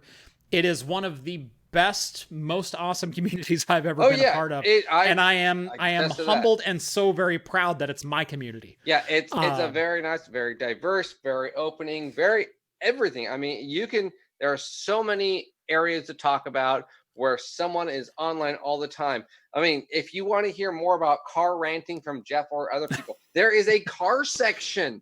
I mean, why does a tech show have a car section? There is movies, there is music, there is video games, there are almost once a week, there's people there's, like, hey, there's a food you wanna and go drink play? channel. There's a food and drink channel that basically 90% of the time is like, here's my steak and here's the beer we're having. It's basically like Instagram, where John likes to do the 45 yeah, off center. It's a 45. Yeah, you like that extra filtered. Got to get that 30 tilt in. There's a whole Talking Heads channel where there's so many inside jokes that we're laughing at that you don't know about. There are GIFs and memes being created as of us live that we cannot share with you. Yep. And again, minimum is $1. More is appreciated. More is certainly appreciated, but minimum $1 per month, $1 max. $1 gets you in. Gets you in, yeah. And we even do meme wars, and just there's a humor section, a hardware, a buy and sell, a car area. It's literally everything you'd want. So it's fantastic. There's a metal section. There is. There's a metalhead section. Yeah, it was music, and now it's just metal. It was just general music, and it's devolved into metal. It's all like, what's your metal favorite right metal? Oh, yeah. So, but the mixer thing. Occasionally, I'll post like some sick acoustic guitar riff in there, but yeah, it's usually all metal. So Microsoft Mixer, back to that though. Again, I think some of the other really horrible moves that they did was they were saying that they'll even give you a $2,500 bonus if you guarantee that you're going to go to Facebook. Yeah.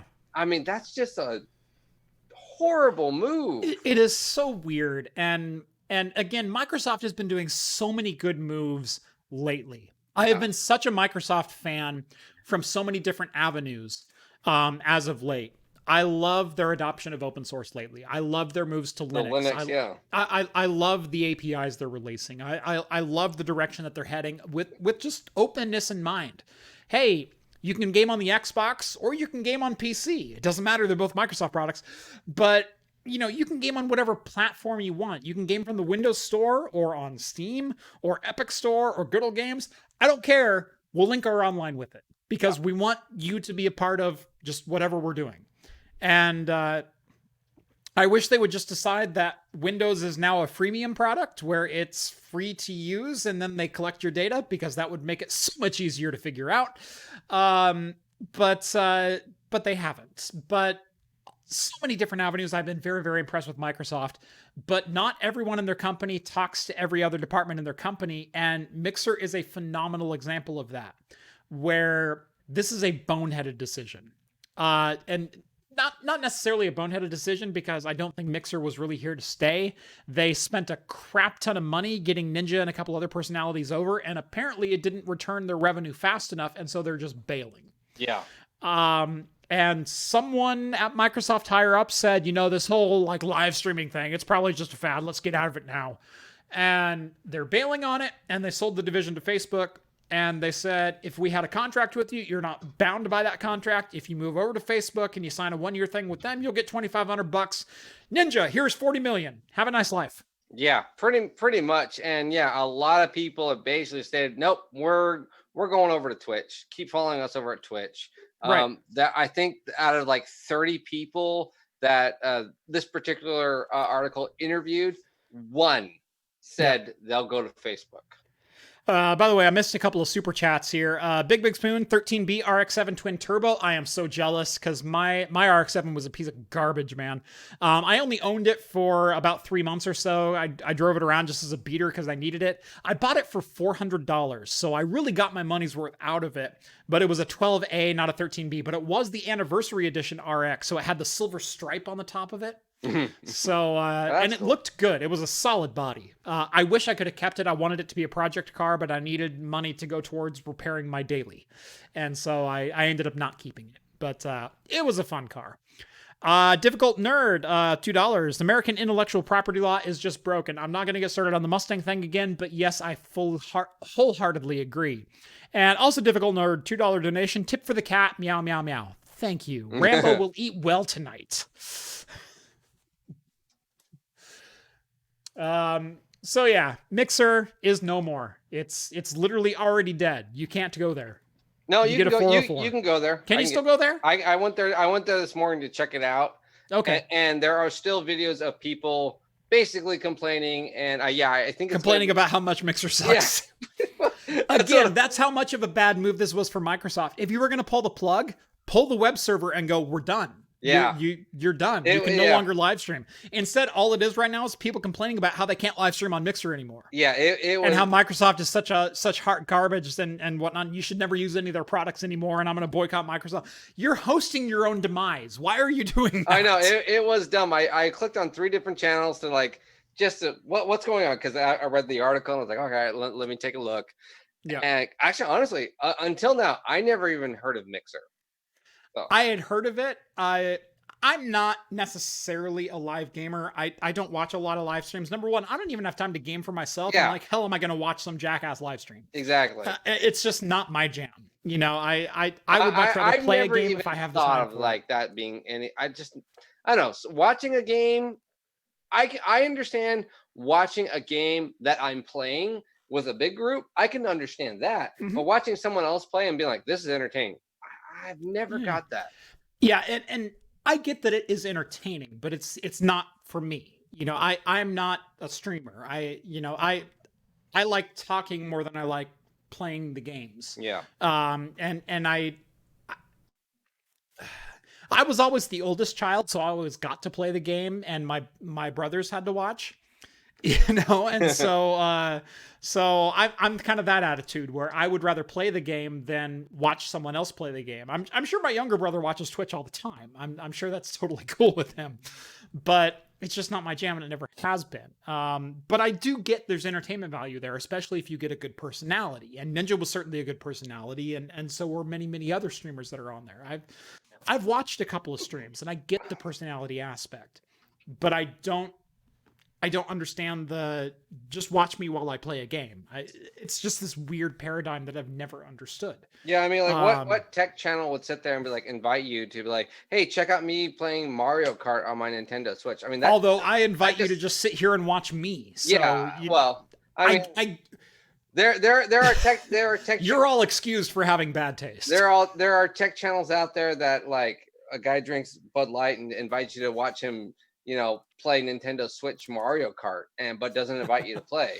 I mean, the Mixer homepage is full of thumbnails that say "Follow me on Twitch." Right? Yeah. now. Oh yeah, exactly. that was the other thing. All of the titles are remember to follow me on Twitch on this. Yeah. Yep. Jeff handed the non-working controller to his younger brother. You're darn right I did. That one where the B button was always stuck. No, it was here. I'll play the same. Here, you can be Tails. Yeah. That was me. That was totally me. Yeah. All right. Jeff, what kind of phone do you have? I have a Pixel 3a. Do you? You didn't adopt the $1,200 Android S whatever latest thing? $399, buddy. Oh, what? Wait, you don't have a terabyte and a half of storage though. No, I've got 256, I think. Oh no, it's 64 in this one. That's right. My God rest him, my essential phone had 128. But no, I've got the 64 model. But hey, I've got almost unlimited Google Cloud storage. So what do I need local storage for? I've always got internet. Right? Right? Thanks, right? Comcast. Right, Comcast? I always have internet, right? But no, I put this story in because I found this interesting because I've struggled with this myself. For years and years and years, I was an AT&T customer. Well, let me go back. First, I was an AT&T customer, and then I was a Singular customer, and then I was an AT&T customer again. None of that by my choosing. So that's how long I've been an AT&T customer for. Finally, I got fed up with AT&T price hikes year over year, and I finally dropped their service, and I switched over to Google Fi. And I've been a Google Fi customer since about November. October, November, I think this last year I switched over. And I've been very happy with it. # not sponsored. It's just what I chose. And my bill went down from $165 a month for a hotspot and 2 phones to my last cell phone bill was like $85. And it's unlimited data, and your first 20 gigs is full speed, and then they'll throttle you after 20 gigs. That's the deal. Or sorry. It's $35 base payment, and then it's $10 per gig, max of 10 gigs is what you pay for your whole plan. And so the most my cell phone bill can ever be is $135. I think my last one was like $85. I had one that was, I think, $40 to $47 in March because I didn't go anywhere. And I never used data. Maybe that was April, but it was one of those months where it's like, I was always home, so I was always on Wi-Fi, and hey, my cell phone bill was like $42. But yeah, I'm a Google Fi subscriber. I'm a Google Fi user, but I've also been a longtime Google Voice user. And the problem was my Google Voice number, which is what I give to all my vendor contacts, was tied to my AT&T number. Because you had to tie a Google Voice number to a physical phone number, either a cell phone or a landline. However, when I switched over to Google Fi, that number could only receive text messages or phone calls through the Google Voice app on my phone. It couldn't be forwarded to the cell service through Google Fi because they considered those two different companies and they didn't talk to each other. And so it said, I tried to register a Google Voice number and it said, oh, give us the phone number that you want to forward it to. And I type in my cell phone number and it said, sorry, that's a Google Fi number. Go away. Well, now you can tie a Google Voice number to a Google Fi number. Finally, the two sides of the same company are going to talk to each other, and they're going to say, oh yeah, you can use our service at the same time. So suddenly my Google Voice number works again. So if you couldn't call me over the last couple of months, sorry, now you can. So I put this in there because there's a couple % of the population that might have Google Fi service that this might have been an issue for. I know I'm kind of in the minority in that I had Google Voice and relied on it as a daily service as well as having Google Fi. There's not a lot of us, but there's like dozens. All of a sudden Google decided, yeah, we're an official cell provider now. You can link it to Google Fi or Google Voice. Google Voice, yeah. Yeah. So, well, I mean, it might also pick back up, or it might pick up is the thing, because they're piggybacking on other cellular networks, and I think right now they're only on AT&T, but I think they are in negotiations with basically all the other major brands, and if they get that, Google Fi might be the big thing to go and take, next to Virgin or whatever, if you want that. Third party, I guess, if they a third party at that time. I will say, in Oregon, especially when you get rural, the coverage is terrible.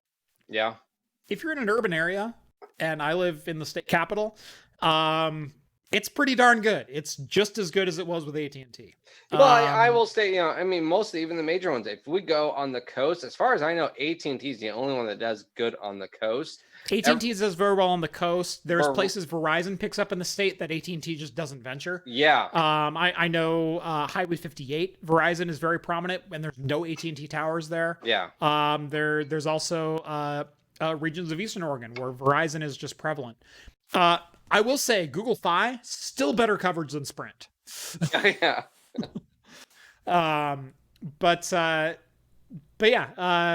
Google Fi has been working amazingly well for me. The only reason I still kept my Google Voice number is because I had originally tied it to my AT&T number, and the number still existed because I ported that number to Google Fi, and it just said, oh, you can't port that number anymore, but we still have it ported so you don't lose it. And so I've kept my number and it still works. I don't know how that worked, but I'm going to re-forward it just in case it didn't work and just in case there's some flag in the system that I have to re-forward it to. Google Fi is T-Mobile and Sprint. They are based on some of the same bandwidths, but they do have, I believe, some contracts with Verizon, regional, AT&T. It all depends on the region where you're at. Yeah, like I said, I'm pretty sure of what I read was they're in the works to do a national piggyback on everyone. Right now, as the T-Mobile Sprint is their big one. I think that's the one they're going nationally. They have national-wise, and like you said, there are little hot spots here or there. BDBD16, you didn't have to put that in text form. I'm well aware we have reached 9:46 time on the stream, and I'm well aware the hiccups have hit me. You didn't have to. I live in the capital. I know. Well, then, speaking of hiccups, then we can transition into something a bit lighter then to talk about. Heck yes. We have a little beer news for We you. do today. have a little beer news for you. And it's kind of I don't know. I thought this was interesting. I saw it out there because right now beer news is really hard to find in this particular climate of everything that's going on. Because everyone just went, crap, we just had to dump all of our kegs. Number one, we're not going to spend a single cent on marketing. Yeah. Number two, the kegs we didn't dump, we're trying to put into cans before they expire so we can get them out to stores and maybe they'll sell. Yeah.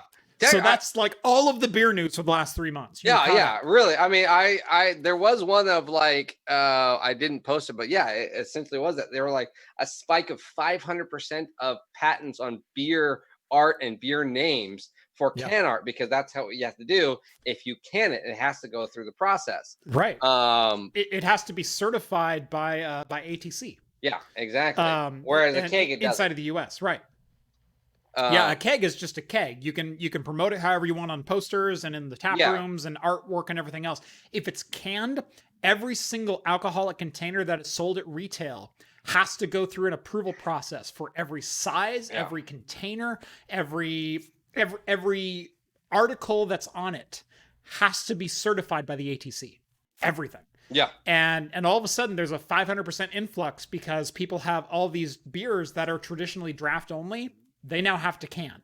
Yeah, and like you were talking about last week with Steve, there's just been a surge of can off-premise sales. Yeah, because of this, and a lot of companies are fantastically been able to stay afloat. Some haven't, but that's just the way it is. I've been giving as many of the local breweries all the money that I can. I mean, yeah, right.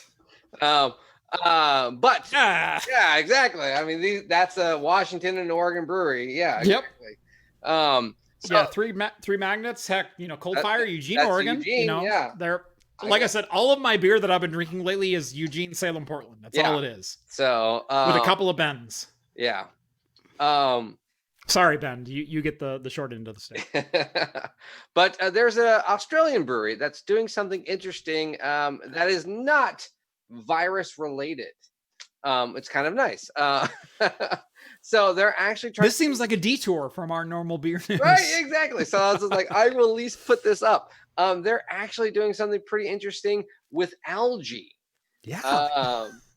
When I first read that, I was like, is there an algae beer? Okay, I drink that. And that was my first thought without reading the article. I'll go for that. It's more than that. It's the chemical process in which they're inducing the algae into the alcohol. Yeah. It's crazy. It's really crazy. So what they're actually doing is they're partnering with a university in Australia, and I forget the actual university's name, but Young Henry's, they're doing a year-long study, 2.5 or a year-long study of injecting algae through the brewing process and fermenting process to reduce their CO2 process. UT Sydney.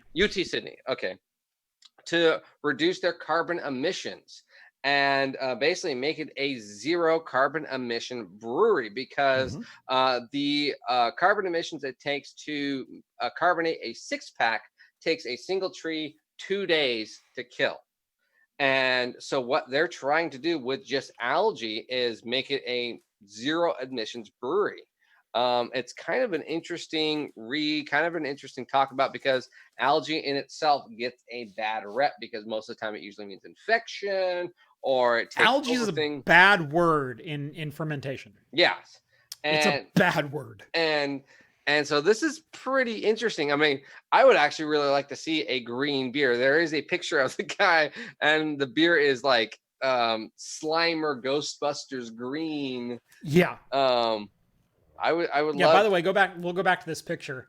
That's the beer that they're producing. Yeah, no, I mean, you can see that's the beer. That's the carbonate. That's leveler. Teenage Mutant Ninja Turtles. The ooze. Yeah, exactly. The ooze. Secret of the ooze. So I would love to see what this beer tastes like, if it does anything different to it. But they're stating that they're seeing at least a 50% drop in CO2 emissions, and they think they can get it down to an even zero emissions, if not even like producing more oxygen than what they're expelling into CO2 or carbon emissions. So that would be really cool, because then that can be used all over the place all over different breweries. I thought this was a really interesting, cool article to kind of just help global climate or anything. Just to be, I like companies even to say like, look, we're trying to be as clean as possible. I like that. So, and the fact that it has to do with beer, even better. So yeah, but if you are an Australian follower of Jeff's of Craft Computing, which we know we have a few of, let us know. There's a decent number of you guys. Exactly. So let us know if you can get a hold of Young Henry's beer, or if it's something that you live around or have heard of this already. Let us know. Yeah, it'd be pretty cool. I would love to crack open a neon green Australian beer here on the channel. I might even let John try it. Oh, thank you, Jeff. You're welcome. Well, you share only the best with me. I figured. Well, I have so many wonderful things. That's the bad part. It's during this whole time of the live stream. I'm like, hey Jeff, check out all this cool beer I have. It's too bad I can't share it with you. Oh man. Oh man. Hey Jeff. It's probably all going to be gone by the time I started buying liquor. Oh man. It's going to be gone by the time. Hey, John, I have a 14-year Glenfiddich right there. All right. It's in frame. Yeah, 14 year in bourbon barrel and an extra year in new oak. I have That's what that bottle is. I have a 14 year too.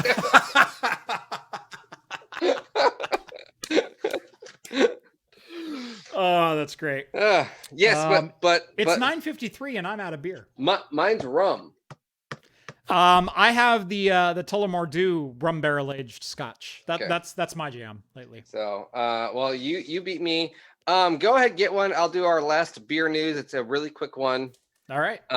Yeah, and you can go ahead and do that. So we do also have, or Jeff, I should say, also has a few UK viewership, and I think there's going to be something to celebrate for you guys. As we will celebrate July 4th, you will now also have something to celebrate about, and that is pubs. Pubs are going to be reopening, and you can go out and have a decent beer at a pub and not be sitting at home. You can go hang out with your mates, and the best part is too, now the restrictions on that on July 4th will now be the social distancing will be limited from 6 to 3 feet. So you can then still hang out with your mates. I still highly, highly recommend, if you are going to be doing that, still use really good caution, really good measures, and respect other people's spaces on top of that. But UK, you are awesome. That the fact that you get to go to a pub and we can't. Yes, exactly. How dare you?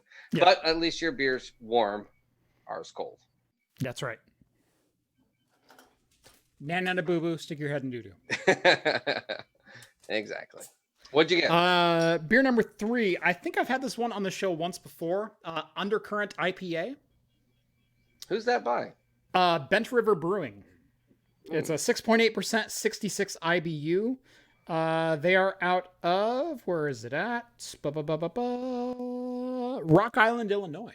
Oh, not supporting local, Jeff. No, I'm not. Well, to be fair, my wife bought this as a birthday present in February. And it is a beer subscription service. And so I got 3 cases of beer over 3 months. And so this is one of the beers that I got in there. Okay. So I mean, I'll let it slide.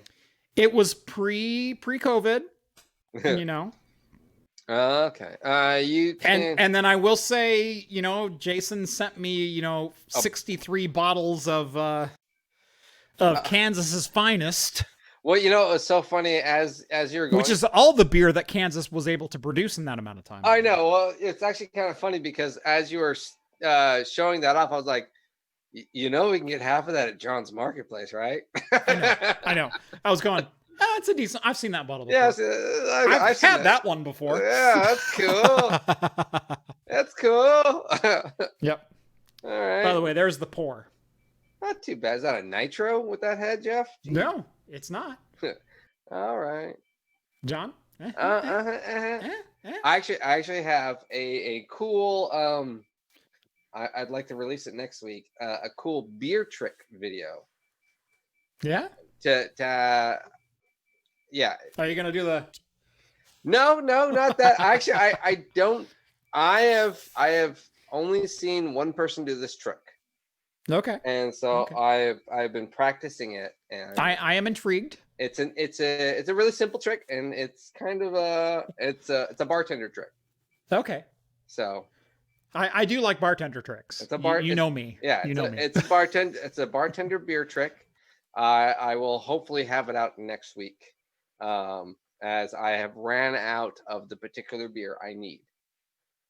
So, but okay. Difficult Nerd says we had people protesting against IPA beers in Australia because it was a reminder of colonial times and systemic racism because the British Empire used to own India.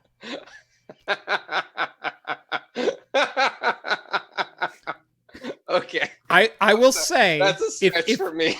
If you want to know my feelings on that, join the Discord. We actually had a very pleasant conversation earlier this evening in which I voiced it, I want to say quite eloquently.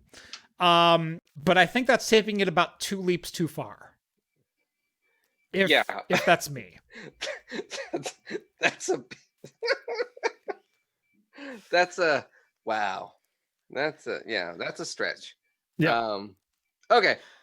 Enjoy your beer. Who pours better, John or Jeff? I don't think there's any question there. Yeah, this guy. John? Oh, come on. That's me.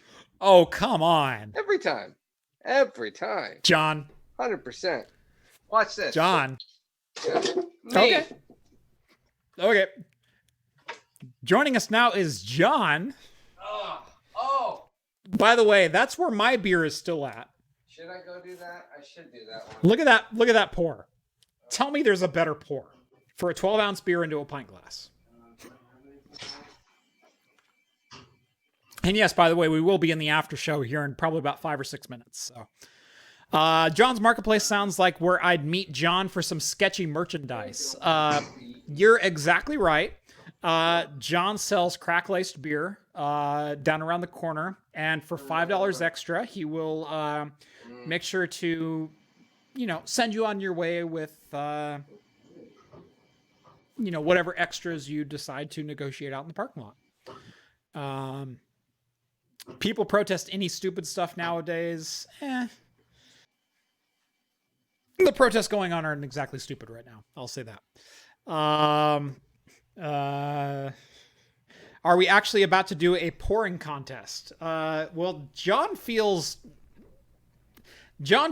like I questioned his manhood there. Are you praising my pouring skills? No, Alan says, are we really going to have a pouring contest right now? And I said, well, John feels like I questioned his manhood all of a sudden. So, manhood is just a fact. I'm waiting. Okay, let's full screen this thing. I'm waiting. I want to see the can upside down. Jonathan. You didn't put yes. Hey, that's upside down. There you go. Still perfect. I saw that slosh. That was a little bit. That's because I saw you miss. It still you hit everything. Straight up missed. Oh crap. Whatever. Anyways, pistachio cream ale. Cream ale pistachio. Okay. Yes. Getting into the fruity beers. I mean the nutty beers. Is pistachio a nut? No, it's a nut. not. No, it's not. It grows off. Is it? I'm thinking cashew. Cashew's not a nut. Yeah. Pistachio's a nut. Pistachio's a nut. It's got a shell.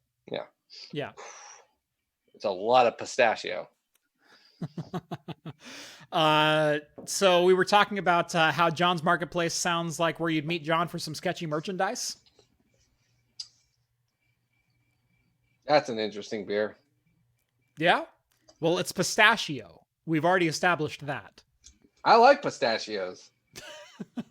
What's funny is the beer is in focus now and you are not. How it should be. There you go. Honestly, actually, if you were looking for I want to know what pistachio tastes like in a beer. That's Pistachio. It's pistachio. It's pistachio. I have some pistachio pudding up in the fridge if I need to like compare that. So this is 5.5, 15 IBUs. I was looking for something a little bit lighter. Civil chimes in and says pistachios are not a true botanical nut. In fact, they are the edible seeds of the pistachio tree fruit. See, I thought that was is it? Pistachios are seeds of the fruit. Okay, so they are seeds, not a nut. Yep. Okay. Yeah, peanuts also aren't technically a nut. Yeah, peanuts are not nuts, and neither are cashews. I knew that. Right. Pistachios, almonds are nuts. I'm trying to think of what else. Filberts, or as we filberts. Yep. Yeah. We call them filberts. I know. That's like, I don't know why anyone else calls it anything else. Hazelnuts for those not in the Northwest. Yes. Filberts. Walnuts. It's the one regional thing we have. You will respect it. Mm-hmm. Marionberry. Everyone respects Marionberry. Oh, that's true. Yeah. Everyone respects Marionberry. Yeah. Which is just blackberry. Blackberry. It's just... No, it's freaking Marionberry. It's Marionberry. I think it was... who's that guy who does Hell's Kitchen? That chef. Oh, yeah. Yeah. Anyways, he did like a Marionberry pie or something like that, and he's like, "These taste just like blackberries. They're just blackberries." I'm like, "Heck no, they're Marionberries, damn you!" You British bastard. Yeah, exactly. It was like imported, and they were Gordon like, Ramsay. Gordon Ramsay, thank you. Yeah, Gordon Ramsay. He was like doing one of those like restaurant rescues. Yeah, and it was in England. Yeah, and they were like, one of the big things was a Marionberry pie because it was Marionberries imported. So I was like, hey, this is exotic. He was like, it's just blackberries. Yep. No, they're not. How dare you? It's like the Ireland beer that we had that was Mosaic and Simcoe hops. Yeah. They grow those here. I know. You pay for that import price and everything. It's like, what? Why did I pay this? This tastes like my homebrew. That was so funny. Who was that? Funky that sent us that Funkabunk? I think it was Funky. Yeah. Yeah.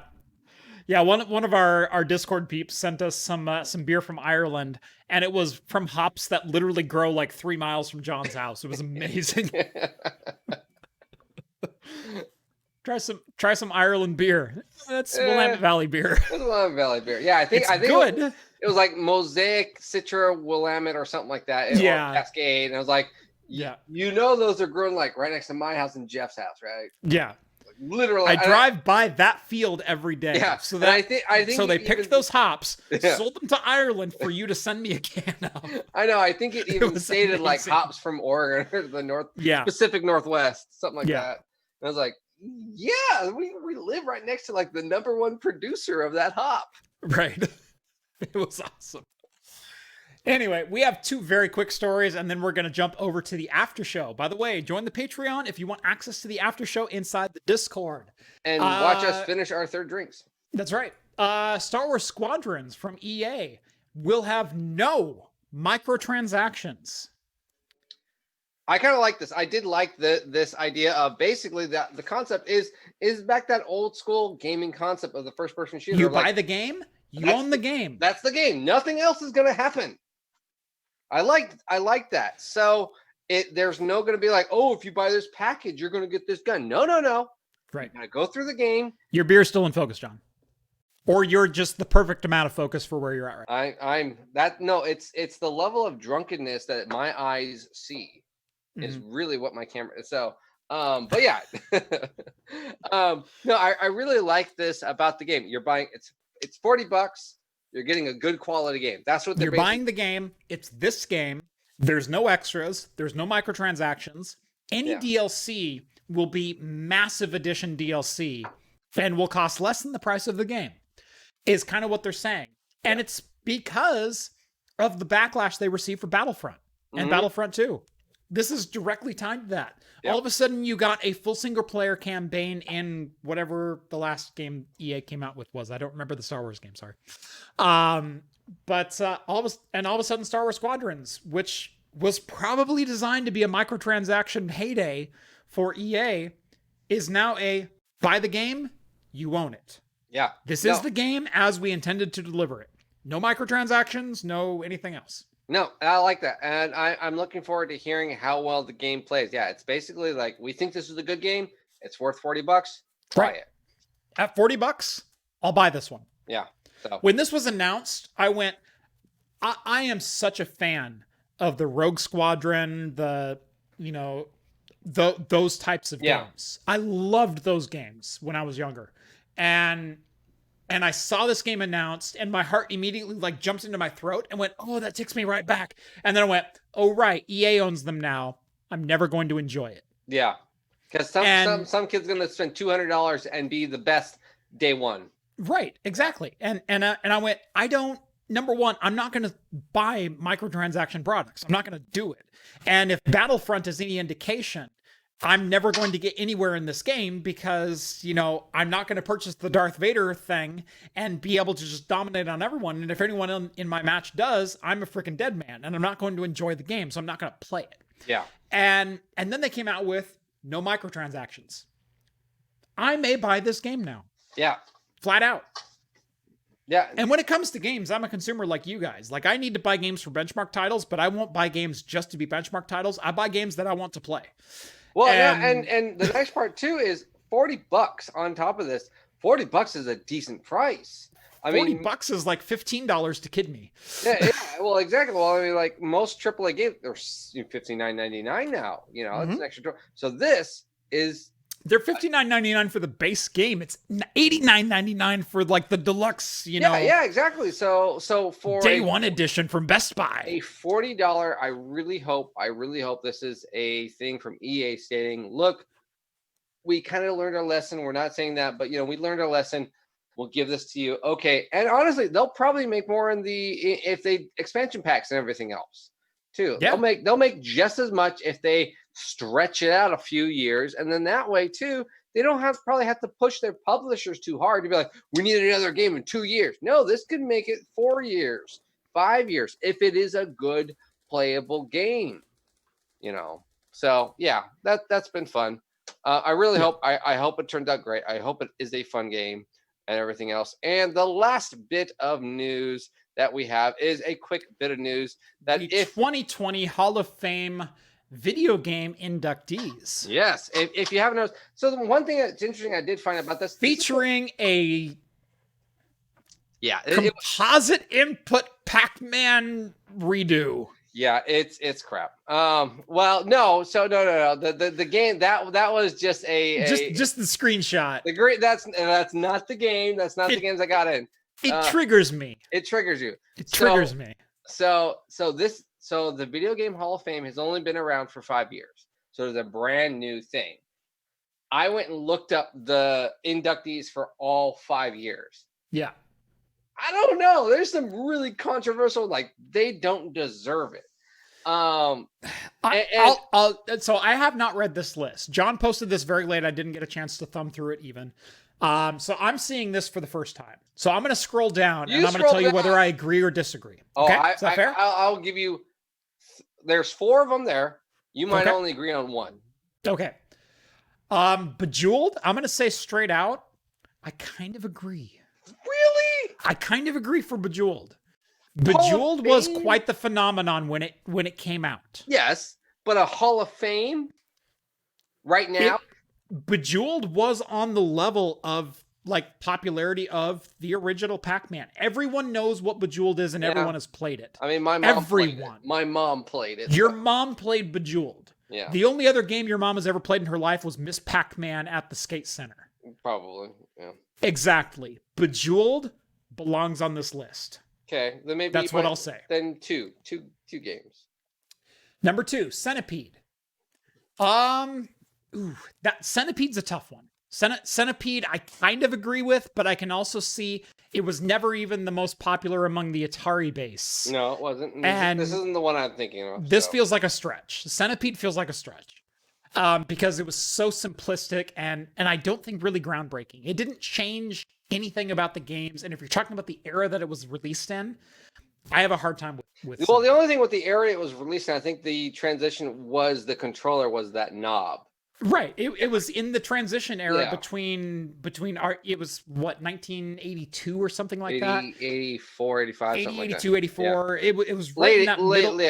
It was in that middle area between arcade fandom and what developed into Nintendo and home Atari fandom with the 2600 and later the NES. 1980. Okay, 80. So it was still early on in that. It's that the beginning console of wars arcade. were 82 to 86. Yeah. So and so this is before the console wars and wasn't really like a remarkable title in the arcade or in the Atari space. I have a hard time with this one. My next one is the one I agreed with. King's Quest, I agree with. That's 100% the one I agreed with. 100% agree with King's Quest. Yeah. The only one that's kind of iffy in that one is King's Quest 8 because it was not a great King's Quest game, but it was an okay game. But they're not saying 1 through 7, solid choices. They're not saying 7 or it's 1. Just King's Quest. 1. Just the original King's Quest? Just the original. I agree. Yeah, I agreed with that. That was the one I thought you would have probably agreed with. That's the one I agreed with. Minecraft? You have to give it to Minecraft. This early though? Yes. Okay. It's been 13 years. 2009. Okay, so 11 years. 11 years. Okay. Minecraft has been a 10-year phenomenon. How can you not? That's my question to you. Because I guess for me it is. If you for you, what other game has a 10-year longevity? No. That's a two-hand conversation, John. I get that. No, but single game. My point was looking at this is Hall of Fame stuff, so it's usually talking about stuff way beyond that paved the way for gaming. Now, the video game Hall of Fame is a 5-year-old industry, started in 2015. Okay. The fact that this game then got in there versus, and if you go look in the past, because that's what I had to go do with this article, that's why I kind of found it interesting to post, was like Smash Brothers was up during this stuff. Smash Brothers Melee was up and Minecraft beat it out. And I was like, I don't know about that. Street Fighter barely beat this. Over a single title. Smash Brothers has been out longer. But it has had more individual titles. There's the N64 original version. Yes. There's Melee. There's the Wii version. There's Switch version. But it also built a generation. I know as an individual single title. Yeah, it's held its longevity. But Smash Brothers, the original Smash Brothers, does not have the long-lasting reputation that Minecraft does. But neither does King's Quest. Not the original. I both agree and disagree because King's Quest was also one of the first adventure-based graphical games. It was one, but it doesn't hold its longevity to where but Melee to be a Hall of Famer, you have to have longevity or you have to be a trendsetter. Minecraft has both. So Minecraft has both. I know. I'm going to give it to Minecraft. I know plenty. Hang on. All right. I will give it to Minecraft, and this may be controversial, over Smash Brothers. Smash Brothers was the Nintendo concept of a fighting game. Minecraft was a 100% unique, original idea that has 11 years of fanatical following. Hang on. All right. John, you cannot argue with the numbers. I cannot argue. Hang on. I saw this. 1 billion people have played Minecraft. All right. So here was the list of nominees for 2020. Now, there's technically like 7 versions of Minecraft if you want to go beta versus release, if you want to go Xbox 360 or Pocket Edition. So here it was the 2011 edition of Minecraft that got introduced. Mm-hmm. So that was it was John. I played Minecraft and hosted a server for 30 people in 2011. Okay, hang on. So it beat out. That's me. I'm going to tell you the games it beat out. Okay, go for it. So these 4 games, beat out these other games. Okay. Super Smash Brothers Melee 2001. So that would be the second Super Smash Brothers. Super Smash, right? So all 4 of these games beat that game out. Okay. Frogger 1981. GoldenEye GoldenEye Nintendo. GoldenEye deserves to be on the list. And Guitar Hero First Edition. NBA Jam. The Nokia Snake from the phone. The Nokia Snake phone. Uncharted 2, Among Thieves, 2019, and Where in the World is Carmen Sandiego, 1985. All 4 of those games beat Uncharted, out that list. Uncharted 2 does not belong on that list. No, I agree with that one. Uncharted 2 does not belong on that list. It's a good game. It's a great game. It's a great story. It is not a generational game. No, it's a great story. It is not a trend-setting game. It is not the first adventure game. Prince of Persia is the same genre as Uncharted. And Uncharted was a very good version of Prince of Persia. It was a very good version of Assassin's Creed. But it's just another version. And while it was great, it was one of the best examples of that genre. Now it was not a trendsetter that all those other games were. No. I can agree with every other game, and I can argue for every other game on that list. I can argue for GoldenEye. GoldenEye was the first console first-person shooter local multiplayer that took off. First one. Do you think Now I would have said Frogger over Centipede. I'd say Frogger over Centipede. I don't know how Centipede won over Frogger. I don't know how that is. Because Frogger started to introduce a lot of the platform elements that we know and love today. Frogger led to Super Mario and Donkey Kong. I would have put out Guitar Hero or GoldenEye above Bejeweled. I would have and I wouldn't have, because Bejeweled had a wider fan base than GoldenEye did.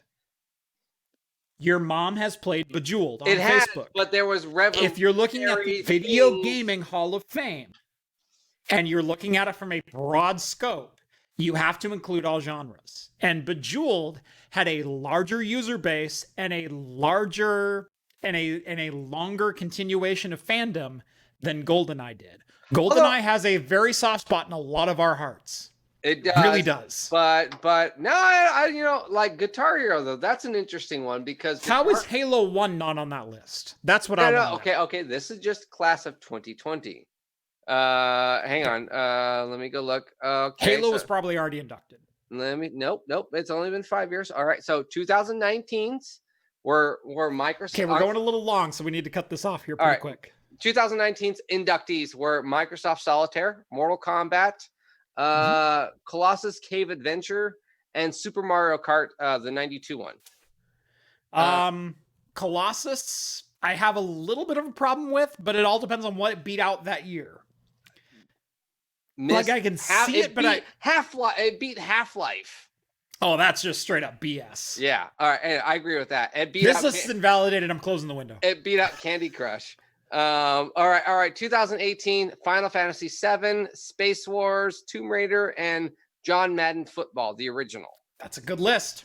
2017, Donkey Kong, Halo Combat Evolved. Yeah, that's Halo CE. That's Halo 1. Okay. And then Street Fighter 2 World Edition, Pokemon Red and Green. Okay. And it's hard to argue that list. Yeah, and I'll just say 2016, we'll call it good. Legend of Zelda, great. The original Zelda. Yep. Oregon Trail, great. Yep. The Sims, original, 2000. Yep. Sonic the Hedgehog, original, and Space Invaders. Okay. Grand Theft Auto 3 squeaked in there. 3, yes. Do you know why GTA 3? No. It took top-down to 3D. Oh. It was the first open world game that took top-down to 3D.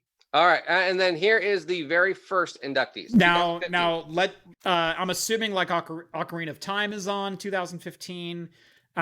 No, really? Wow. Okay, read me 2015. All good. All of them. Okay. Yeah. Pac-Man. Doom. Yeah. Pac-Man. Pong. Super Mario Brothers, Tetris, World of Warcraft. Can't argue with that. That's year one. That was year one. Yeah, so I cannot argue with that. The only title on this list that I argue with on all of the lists. Yeah. Centipede and Colossus. Those are the only two problems I have. I can agree. Because I feel Half-Life was bigger, and I feel, probably Ocarina of Time was bigger. Should have been the cool thing is I have a hard time arguing for anything else that's on this list. Yeah. Really So do. the cool thing is they seem to incorporate, hey, if you made it to the final list last year, we automatically include you into a list for next year. Right. So that seems to be pretty cool. But maybe next year we'll see what the 21 class of Video Game Hall of Fame is. That's right. This article came out to be a little bit more entertaining than I thought it was going to be. Yeah. See? Anytime you can bring debate into an article, I think it works out for the best. Yeah. Anyway, this has been episode 138 of Talking Heads here on Craft Computing. Make sure to like this video if you liked it, and subscribe to Craft Computing if you haven't done so already. Subscribe over to Hops and Brews. That's right. If you haven't done so already. If you like the beer content on this show, he goes much deeper than I could ever dream of, and does it with about 50% of the production value.